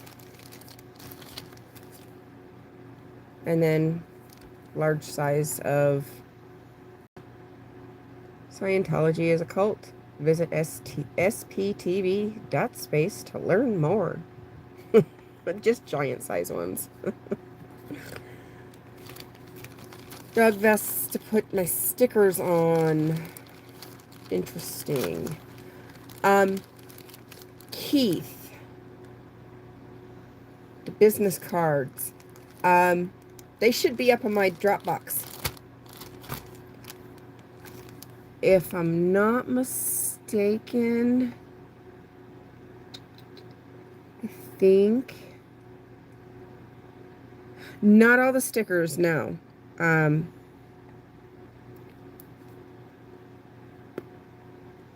These ones, Keith, I think if they're not in the main Dropbox, then they might be in the space folder.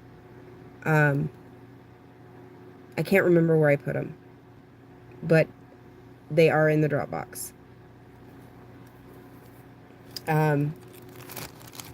Some of the stickers I have uploaded to the Dropbox.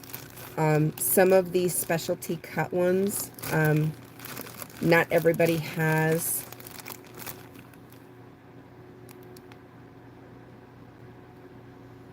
Oh. Tomorrow's Wednesday. I don't think. Crap. I wish I would have known that.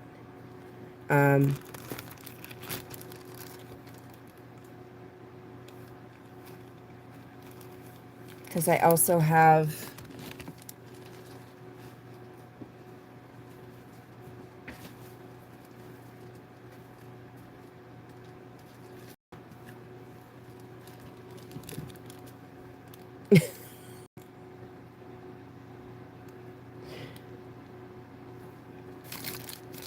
I've got probably 200 of those.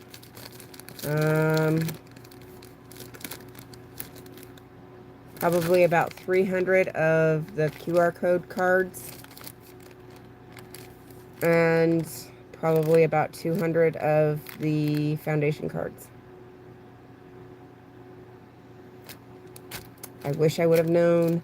But at this point, because of where I live, there is no way I would be able to get them to you before you go.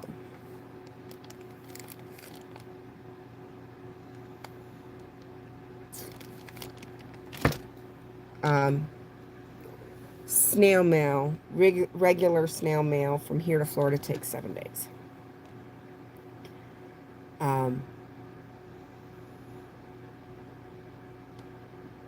So I don't think don't think there'd be enough time to even try to overnight something, because overnight it still won't even get to Vegas, because that's my regional. From my area, it won't even get to Vegas and ship out of Vegas until that night or the next morning. So,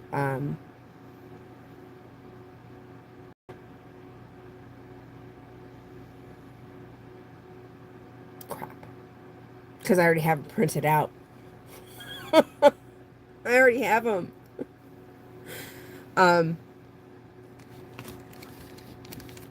Yeah. So the QR cards, the QR code cards are in the folder marked QR codes, and that's the QR code for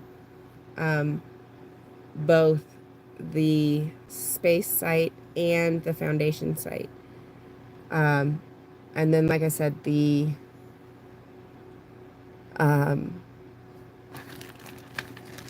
these cards, these ones, if I'm not mistaken, are in the space folder, the SPTV .space folder.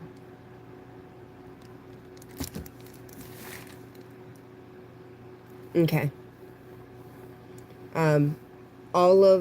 I've gone back and updated everything, all the cards and stuff, so the cards should all have cut lines on them as well. And they'll print 10 to a sheet. And yes, I have been very busy. I have 800 flyers over here that I've printed as well. For anybody that wants some flyers that may not be able to print them themselves. Because I can flat rate ship them to somebody. So, I don't take donations for myself. That's why I don't even push my donation links. I do have Cash App and Buy Me a Coffee. I do have a PayPal, but I don't think I'm going to put it up. I'm just going to use the two for now because I am only accepting donations for material.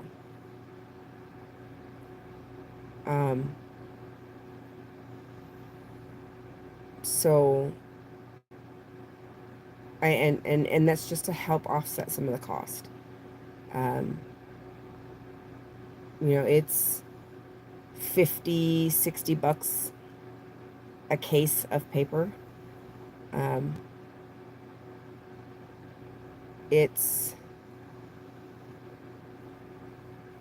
That's okay, Scooter Mom. You should be able to do Buy Me a Coffee.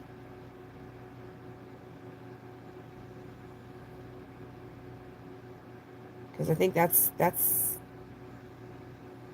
a website, if I'm not mistaken. You can do it through the website too. So that's why I went with both of those.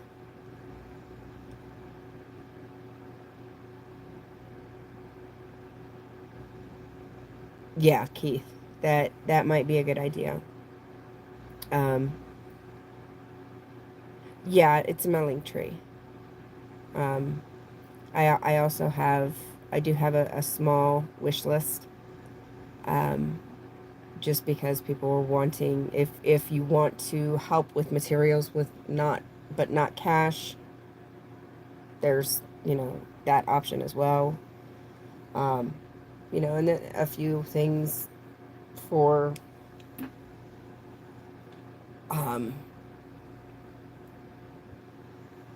materials and things on there too. So,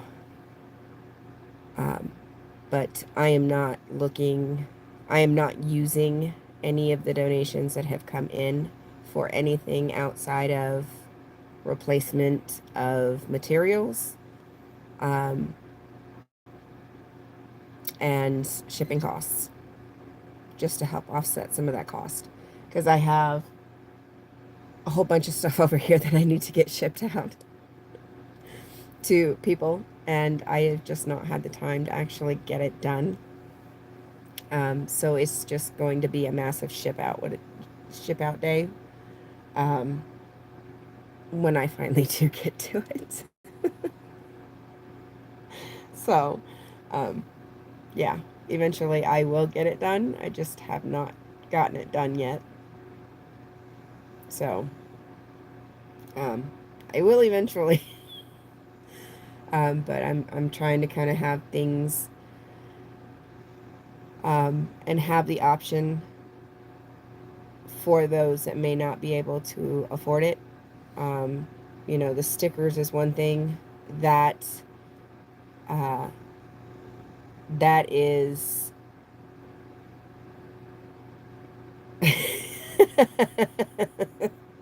yes, I live in the middle of nowhere. There's I gotta do something to keep myself busy when I can't go protest.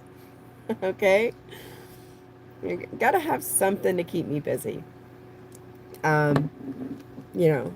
The rest of my life is not enough. Gotta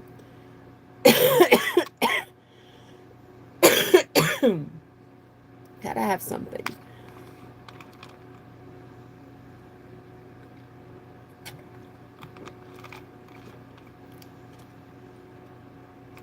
All right, Keith. We'll talk to you later.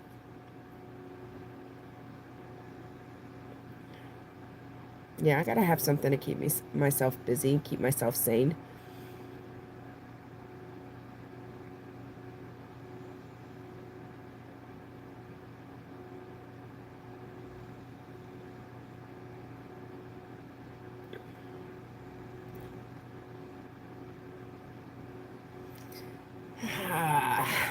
I'm just a normal person. No, I'm just trying to do the right thing. That's all it is.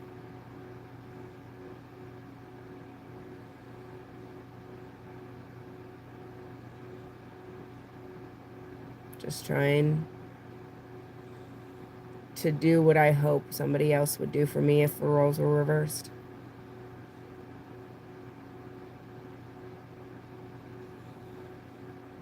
Or if it was my kid. That's all it is. It's the right thing.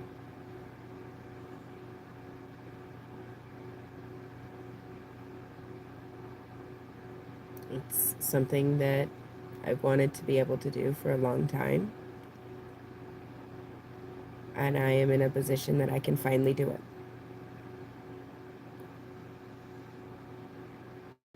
So I am. So.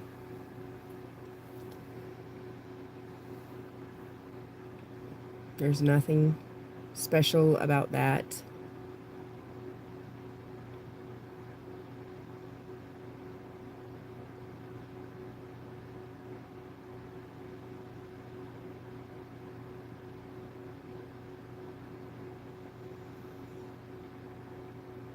Yep.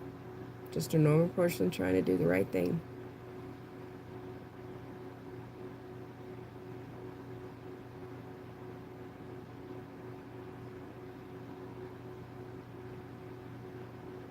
Just trying to be better than I was yesterday.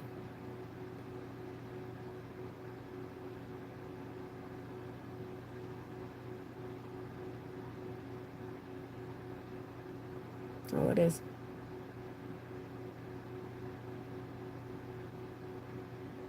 Now I have a lot of knowledge about craft stuff, you know, things like that. I'm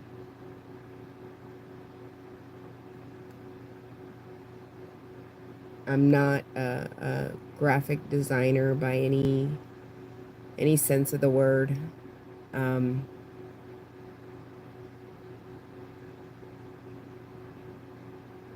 But I saw a need for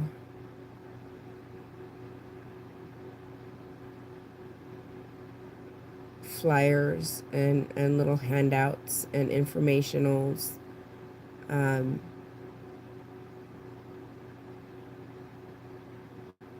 for it done in a way that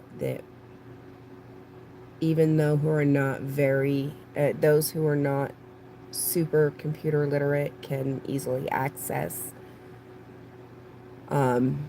the material and download and print at home without huge costs involved. All of my material is designed for easy access, designed for easy at-home printing, you know, ink-friendly printing. So I try to mute and tone down some of the colors, you know, try to, you know, I used Dropbox as the sharing platform, because there are even times that you don't even have to download the document to be able to print it. You can actually print from the 3 dots menu without having to download it. But I do recommend downloading it so you have it for the future.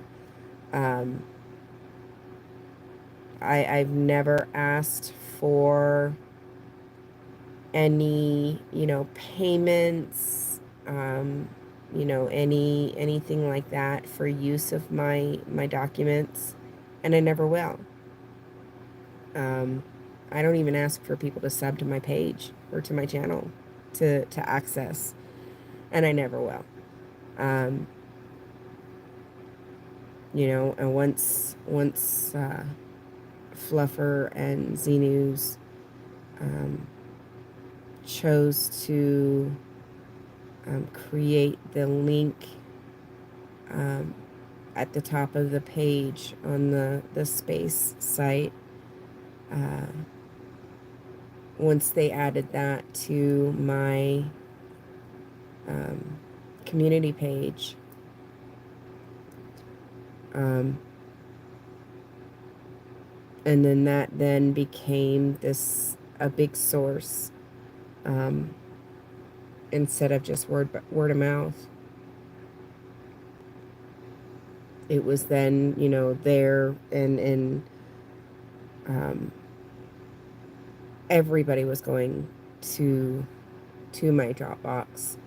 I then created another folder within my Dropbox for any other creators who may want to share their flyers. So that way it's not just my material. It's available. There is space available within my Dropbox for all creators to be able to equally share their creations, their information, and everybody still be able to access it freely and equally, just as they are accessing my material. I only felt that were fair to have that option available. Since it is my Dropbox that is linked, I wanted to make sure that everybody still had an opportunity to be able to equally share their material and still be able to get it out there for others to use. I will not add another person's work within my Dropbox without crediting that person their work, and making sure that their name is on their work. That's just not something that I'm going to do. I'm not going to take credit for somebody else's work when I've not had any part to play in it. No, that's not how I roll. I want to make sure that everybody has an equal opportunity to see their work posted around the world like I do. That seeing my flyers all over the place, seeing people using the materials that I created, that I've worked so hard to put together, it really, really, really makes my heart happy. I am not able to be boots on the ground like I would like. If I had it my way, I'd be at an org protesting in person, several times a week. But that's not feasible for me. This is a way that I can be proactive, that I can make an impact. This is a way that I can still be involved, even out in the middle of nowhere. I can help others.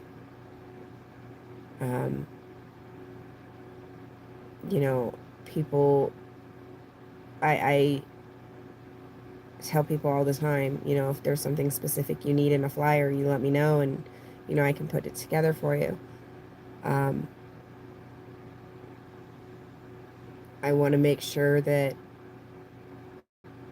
those that are on boots on the ground have what they need.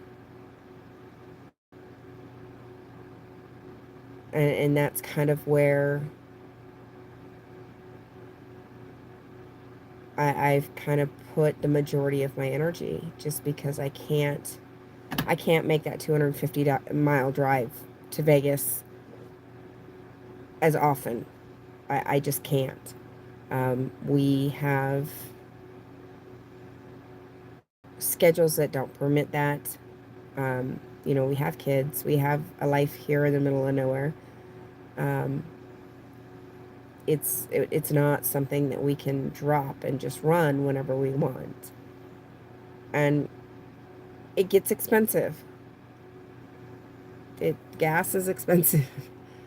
And you know, it's not expensive as, say, California, but when you have a big ass truck, it's expensive.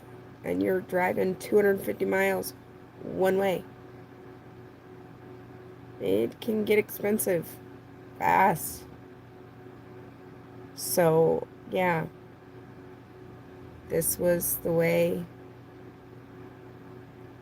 I could help.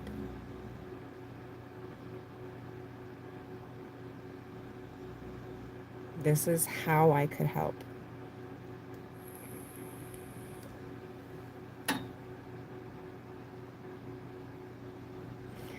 I hope so, because that was my main purpose. That was my main goal, was to be able to, so you guys wouldn't have to constantly take the extra time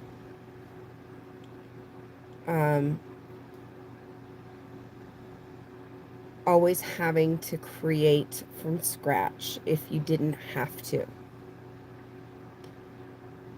Being boots on the ground, you guys have enough on your plate.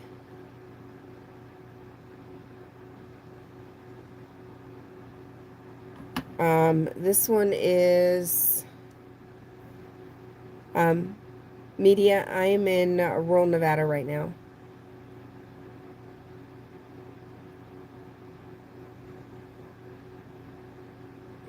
Which one is this one? Strawberry apple nectarine. Strawberry apple nectarine. But my purpose really was to make sure that you guys had what you needed. And that was before I even had the opportunity to go protesting myself. Hot. Hot, media. Hot. It's freaking hot. Where I'm located, I'm on the eastern side of Nevada, and it's northeastern Nevada, and I am high desert, so it is hot and it is dry. We are in the mountains, so hot and dry. We did get a little bit of cloud cover this afternoon, but that was about it. And it was still hot.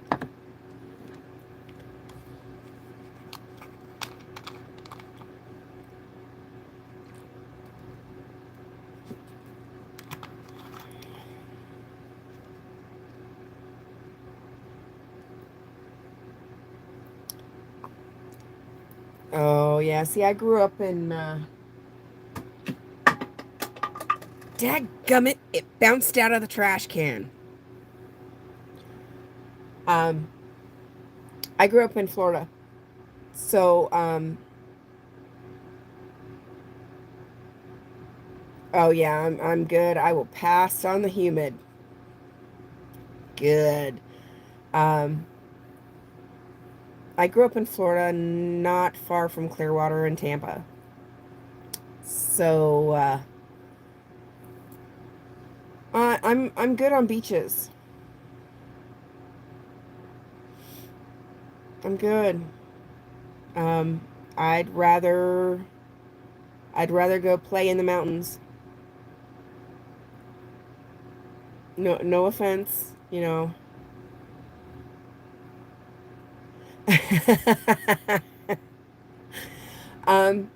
Yeah, even with humidity, my hair is bone straight.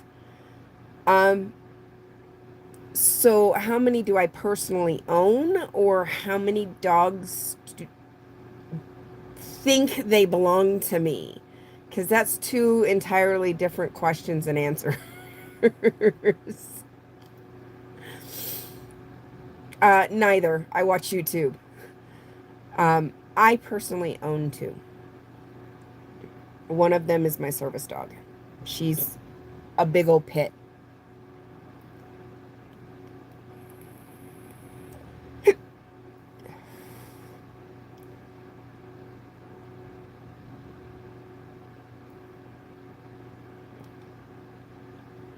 Mona, who is currently taking over my bed. Mona, come here. Don't just wag your tail. Come here. Come introduce yourself. Come here. I'm sure Red would want to see you. Come on. Come on. Come here. What are you doing, Goofy? Come here. Up. Come here. Okay, booty scratch. All right, booty scratch. All right. Come here. I'm sure Red wants to see you. Oh, you want to come on this side? Come here. Help. No, you don't want that side? Do you want this side? Come here, Goofy. Come here. I know. I know what I need. I know what I need.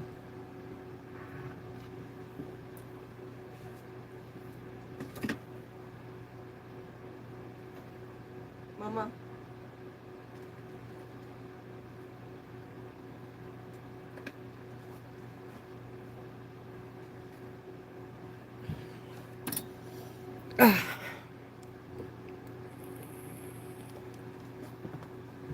Mama. You want a cookie? Come here. Pup. Come on.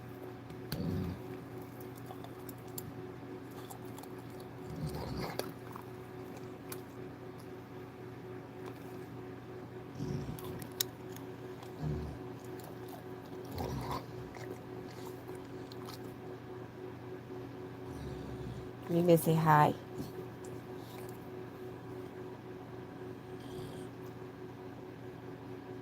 Come on, baby. Yeah, my baby. I love you. I love you. You got ookies. Give me them ookies. I love you. Yeah, okay. Now you can go back to bed if you want. You said hi. I listen to all kinds of music. Thank you, Scooter Mom. She is my baby. She is a rescue. There's your girl, Red. There's your girl. She's about 3.5 now. And when we adopted her back in October, she had been viciously attacked by another dog at the pound. And she had a lot of wounds. And she was not particularly, yes, best breed is rescue for sure. She was not particularly very trusting. She was very reactive, especially dog reactive. The attack was so vicious that they ended up having to euthanize the other dog. Ooh, I do agree. I do agree, media. And she had wounds in multiple stages of healing. She had a wound that was laid open almost to her skull on the top of her head. She almost lost an eye. We are still dealing with some issues with one of her ears.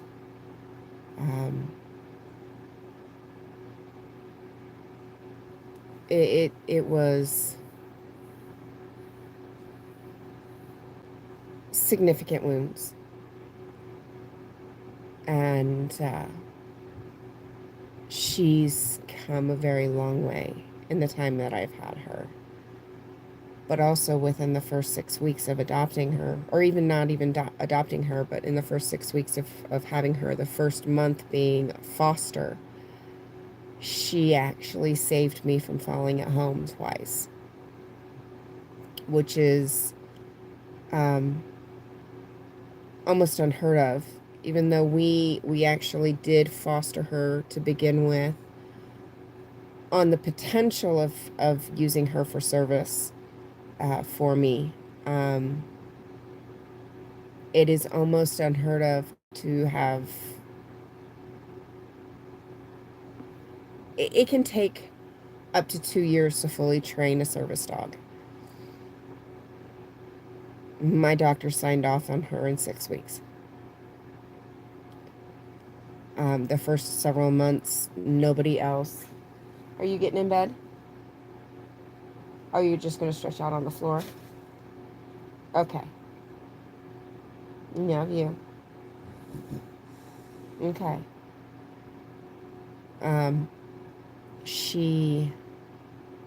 The first several months, I mean, we let her interact with the rest of the family, but nobody else cared for her. I fed her. I let her out. It is almost 12:30. I tended to her wounds. I was everything for her so that we could build that bond. There was a lot of very hardcore training in the first few months. It was a lot of refreshment for her basic obedience, and then more of her task-specific training. So she is dual use. She is mobility, as well as psychiatric. So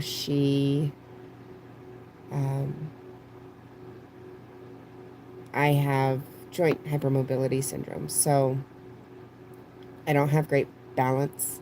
I tend to move worse the more I move every day. She will help me if I start dragging my feet and I don't realize it. She'll bounce off my leg to let me know to pay attention to how I'm walking. If I get down on the floor, I have a hard time getting up. So instead of having to crawl over to a shelf or something to pull myself up and potentially pull something down on myself like I've done in the past, I'm able to just have her with me and be able to brace myself off of her and push myself up.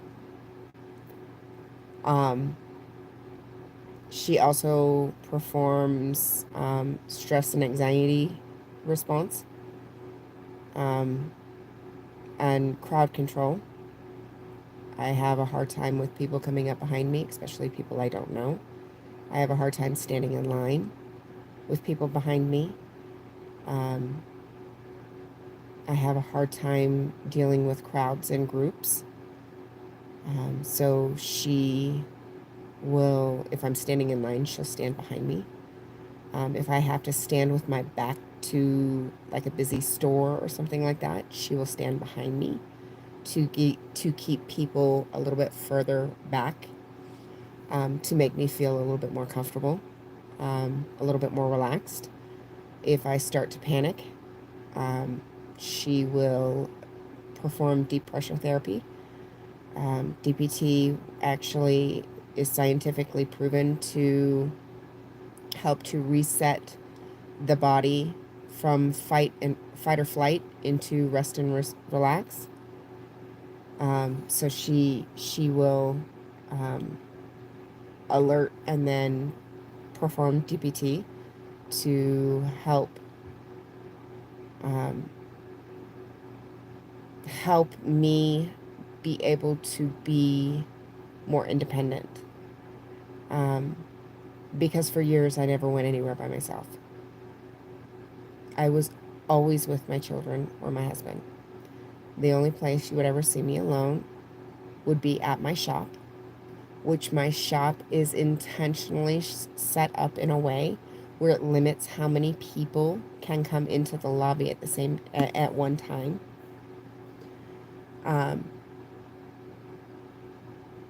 I would never. I don't do a lot of social events um, because I can't handle just that many people, that much going on. But my kids are getting older. My oldest is 15. She just turned 15. My youngest just turned 11. If I want my girls to know what independence looks like for a woman, especially a young woman, I have to show them. I couldn't do that. Before Mona, I couldn't do that. So now, with Mona and with her help, the three of us are learning how to be independent together.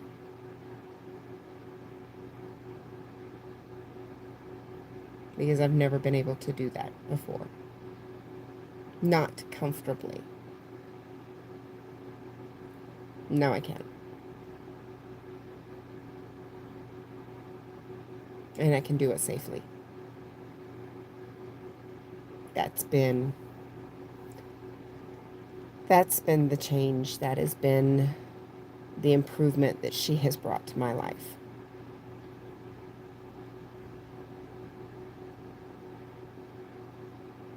And I wouldn't give that up for the world. She most definitely is a rock star. She can be a little turd sometimes, but she's a rock star. Yeah. Yeah. Because I didn't even expect her to still be there when I went to the pound.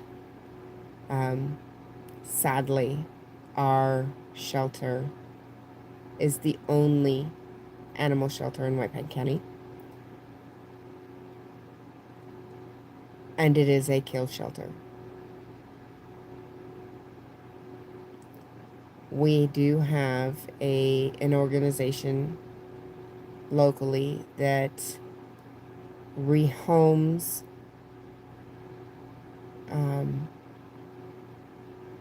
and will help to. You're fine, Sunrise. I figured you were just hanging out with the youngin'.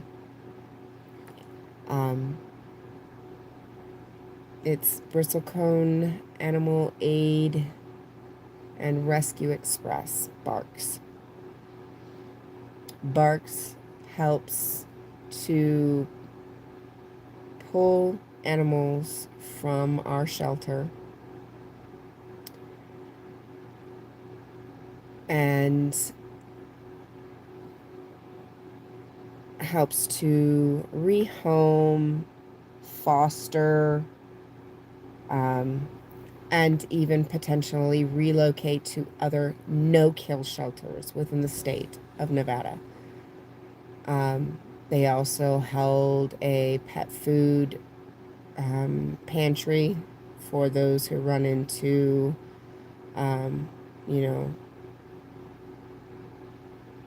food issues for their pets. It was started during the pandemonium to help minimize how many pets were given up and surrendered during that time, with so many people being out of work. It worked so well, and it was such a sought-after program, and also not only sought after, but such a well-supported program that it is still continuing.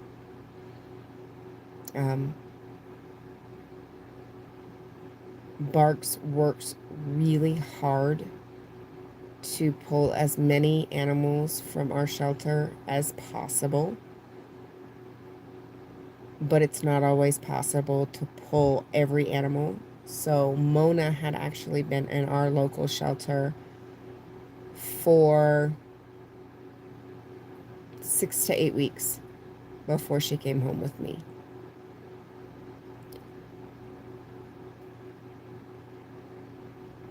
Yeah, we only have the one, and it is a kill shelter, and they are actually full capacity is like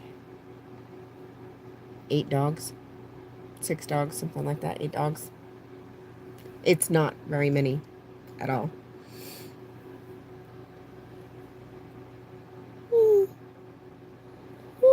Excuse me. And it's for the entire county. Because my town, it's the choice of being, in the middle of nowhere. So,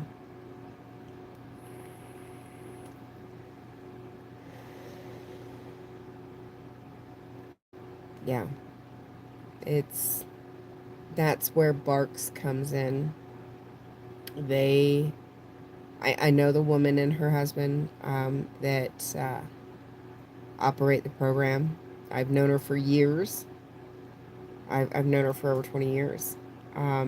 She's a wonderful, wonderful woman. And her passion is about advocating for the animals. Always has been.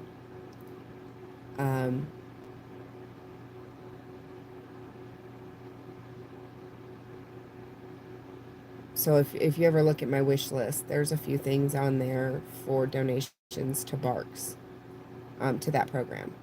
If you ever wanted to. No, it's not I'm not asking or anything, but there are a few things on my wish list for that program. But it's a program that we sorely needed, and it has allowed the transport of so many animals.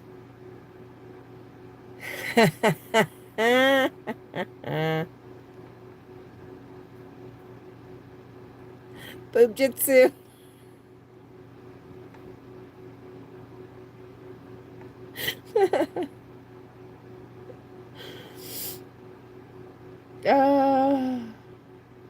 Telling you what, our boobs can get us in some major trouble. But I can't say much because mine had done the same thing. Set my phone down and it slides, and I go to catch it, and it's like, and it sends me to another stream or something. I think we've all done that at one point. But yeah, Barks has done amazing work at finding homes and relocating animals to other shelters around the state, other adoption programs around the state. Yeah, that'll do it. So it's a miracle that Mona was still at the shelter and that she was still available, because she'd been there so long. When we went to see her and meet her, so I had seen her posted back in September, at the beginning of September, but we were still going through, she really was. We were still going through the process of losing my first service dog, who was a miniature dachshund. He was a grumpy old man, so we did not do public service with him because he did not like strangers. And when you have a small dog, people don't care if it says service dog, leave them alone. They don't care. They see small dog and they go like this. Well, he would bite somebody if they done that because he just did not care for strangers like that. So we did not do public service with him because of that. Just trying to be responsible owners. So we had been talking the last few years about what we were going to do when we got to the point that we lost him, because we knew that we were going to need a bigger dog for me for mobility issues. And then he ended up coming down and getting sick. And for a few months we were dealing with it, and we were back and forth with the vet and everything like that. It ended up being cancer, and the vet is pretty sure it was kidney cancer. However, we were not going to go through all the invasive tests to confirm kidney cancer because he was 17.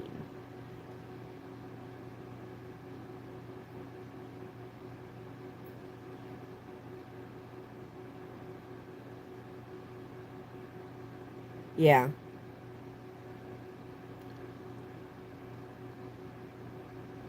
And Mona was about 3 when we got her, so still very young. But Pogo was 17 when we lost him back in September. Now, I had seen Mona posted on our local pages at the beginning of September, but I was not going to bring home, and I don't know if you've ever had this happen, where you've seen a picture of something and you've just had to have it. It just screamed at you that you just had to have it. And that's what happened with Mona. But I was not going to bring home another dog while we were still, hey poet, while we were still trying to figure out what was going on with Pogo. Well, at the end of September, towards the end of September, is when Pogo's body finally gave out, and we could do nothing else for him. Like I said, I was not going to put him through all the invasive stuff. I was not going to put him through a lot of traumatic stuff because he was 17. I made it, after losing him, I made it almost 2 weeks. You have to remember, I had Pogo for over 11 years because he was also an adult dog rescue. So for the last over 11 years, he was my sleep therapy dog. So he was psychiatric service. And losing him, I didn't sleep for almost 2 weeks.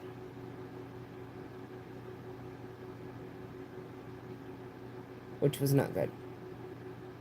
I'm already a horrible insomniac. It got to the point where I couldn't take it anymore, and I told my husband, let's just go see what's at the pound. So we go down there, and she is still there. So they let her out, and she made a beeline straight for me and sat on my feet for a good 5 minutes before she moved. When she finally did move, I got the hiccups now. Dadgummit. When she finally did move, excuse me, she went straight to the kids for a minute. Yes, she did pick me. She went straight to the kids for a minute, loved on them, said hi. Went to my husband, loved on him, said hi for a minute.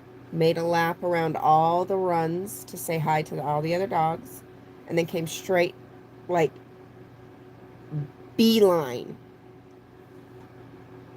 straight back at me, sat back on my feet again.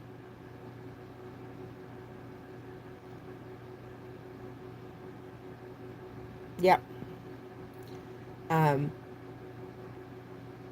So then we went into the office and we brought George in, which is our schnauzer.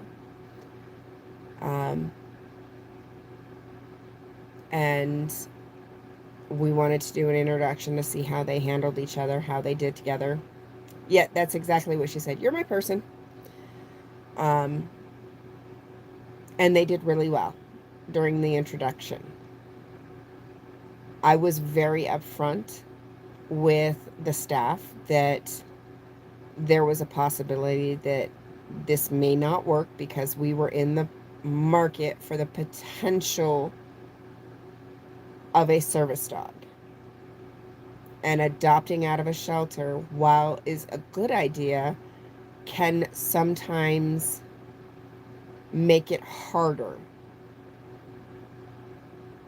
finding a service dog or finding the right dog that has the capabilities of becoming a service dog. So I was upfront with the staff right from the rip that we were looking for her potential to be a service dog. And that we were not going to sign adoption papers right away. We were pulling her on a foster to adopt and see how things would go. That was in October, the beginning of October. November 1st, I went back and signed the adoption papers. Middle of November, my doctor signed off on her. She is a full-blown service dog by the middle of November. Yeah, my girl. And she has been amazing for me ever since.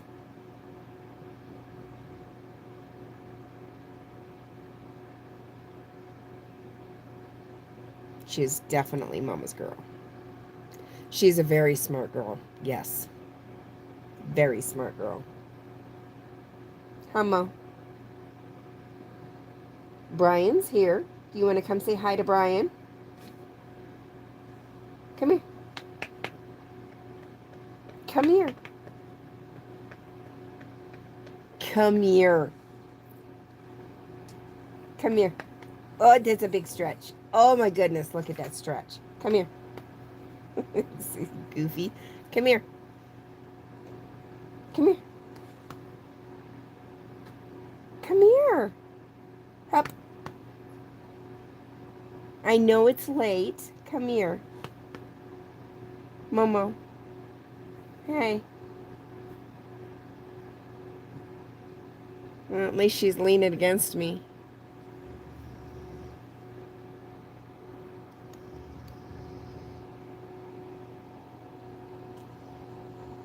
There she is.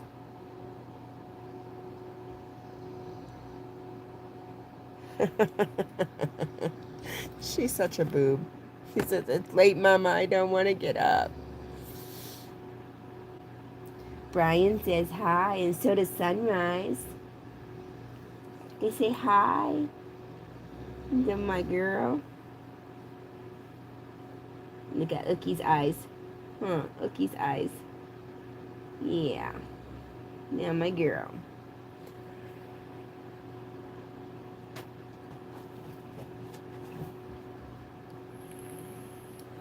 The look, yes, the look. It's Mom.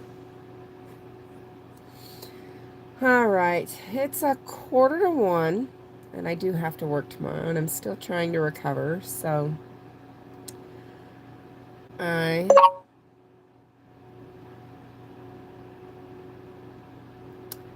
yes, a very misunderstood breed, for sure. They,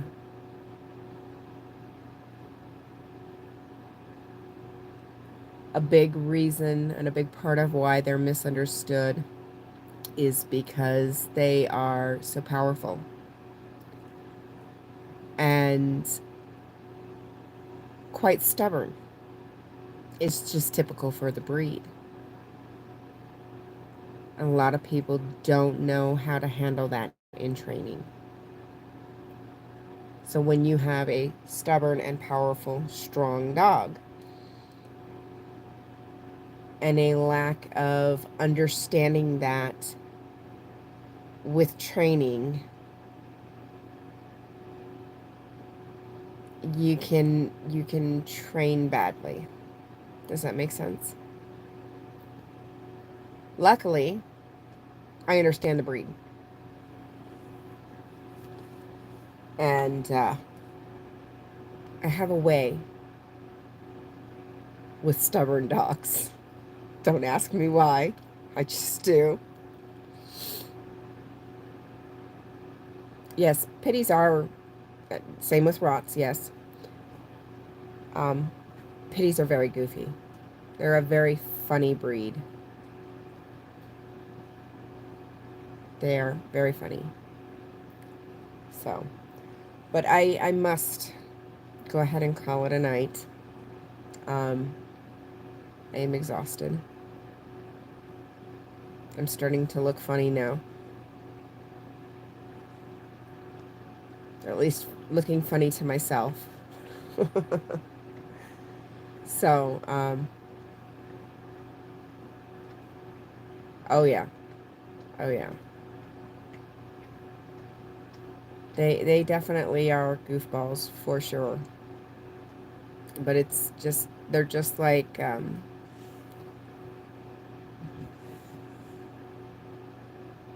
they're just like pitties, but bigger, which definitely can be a little bit more intimidating.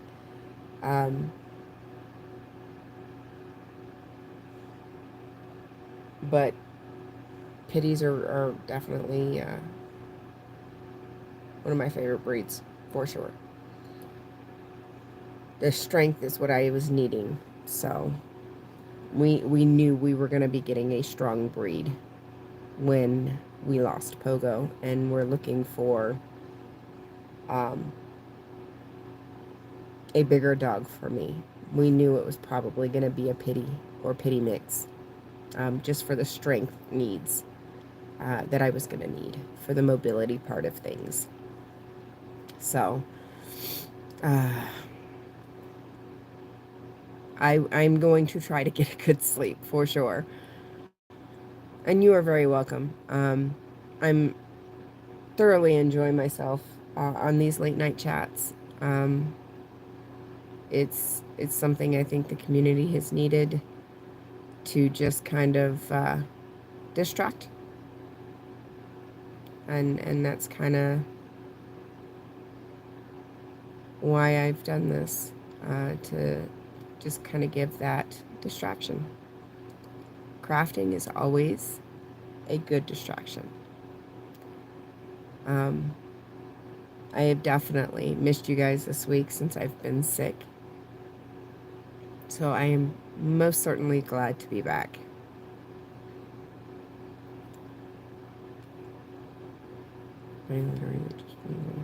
Yeah. Oh, don't worry. When I get in bed, she's going to climb up there with me, and it's going to be all snuggles for about 15 minutes until she starts snoring in my ear. When she starts snoring in my ear, then we're good.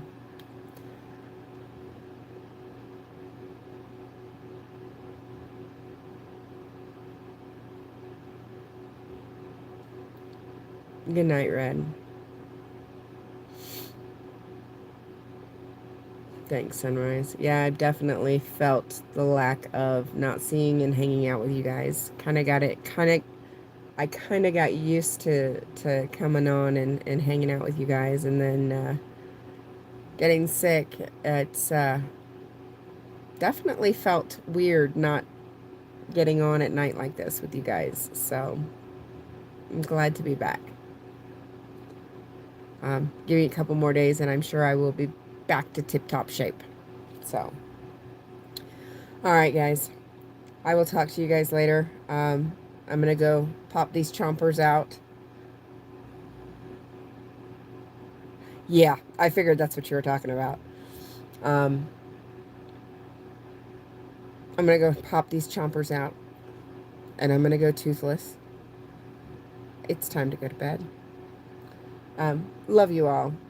Have a wonderful night.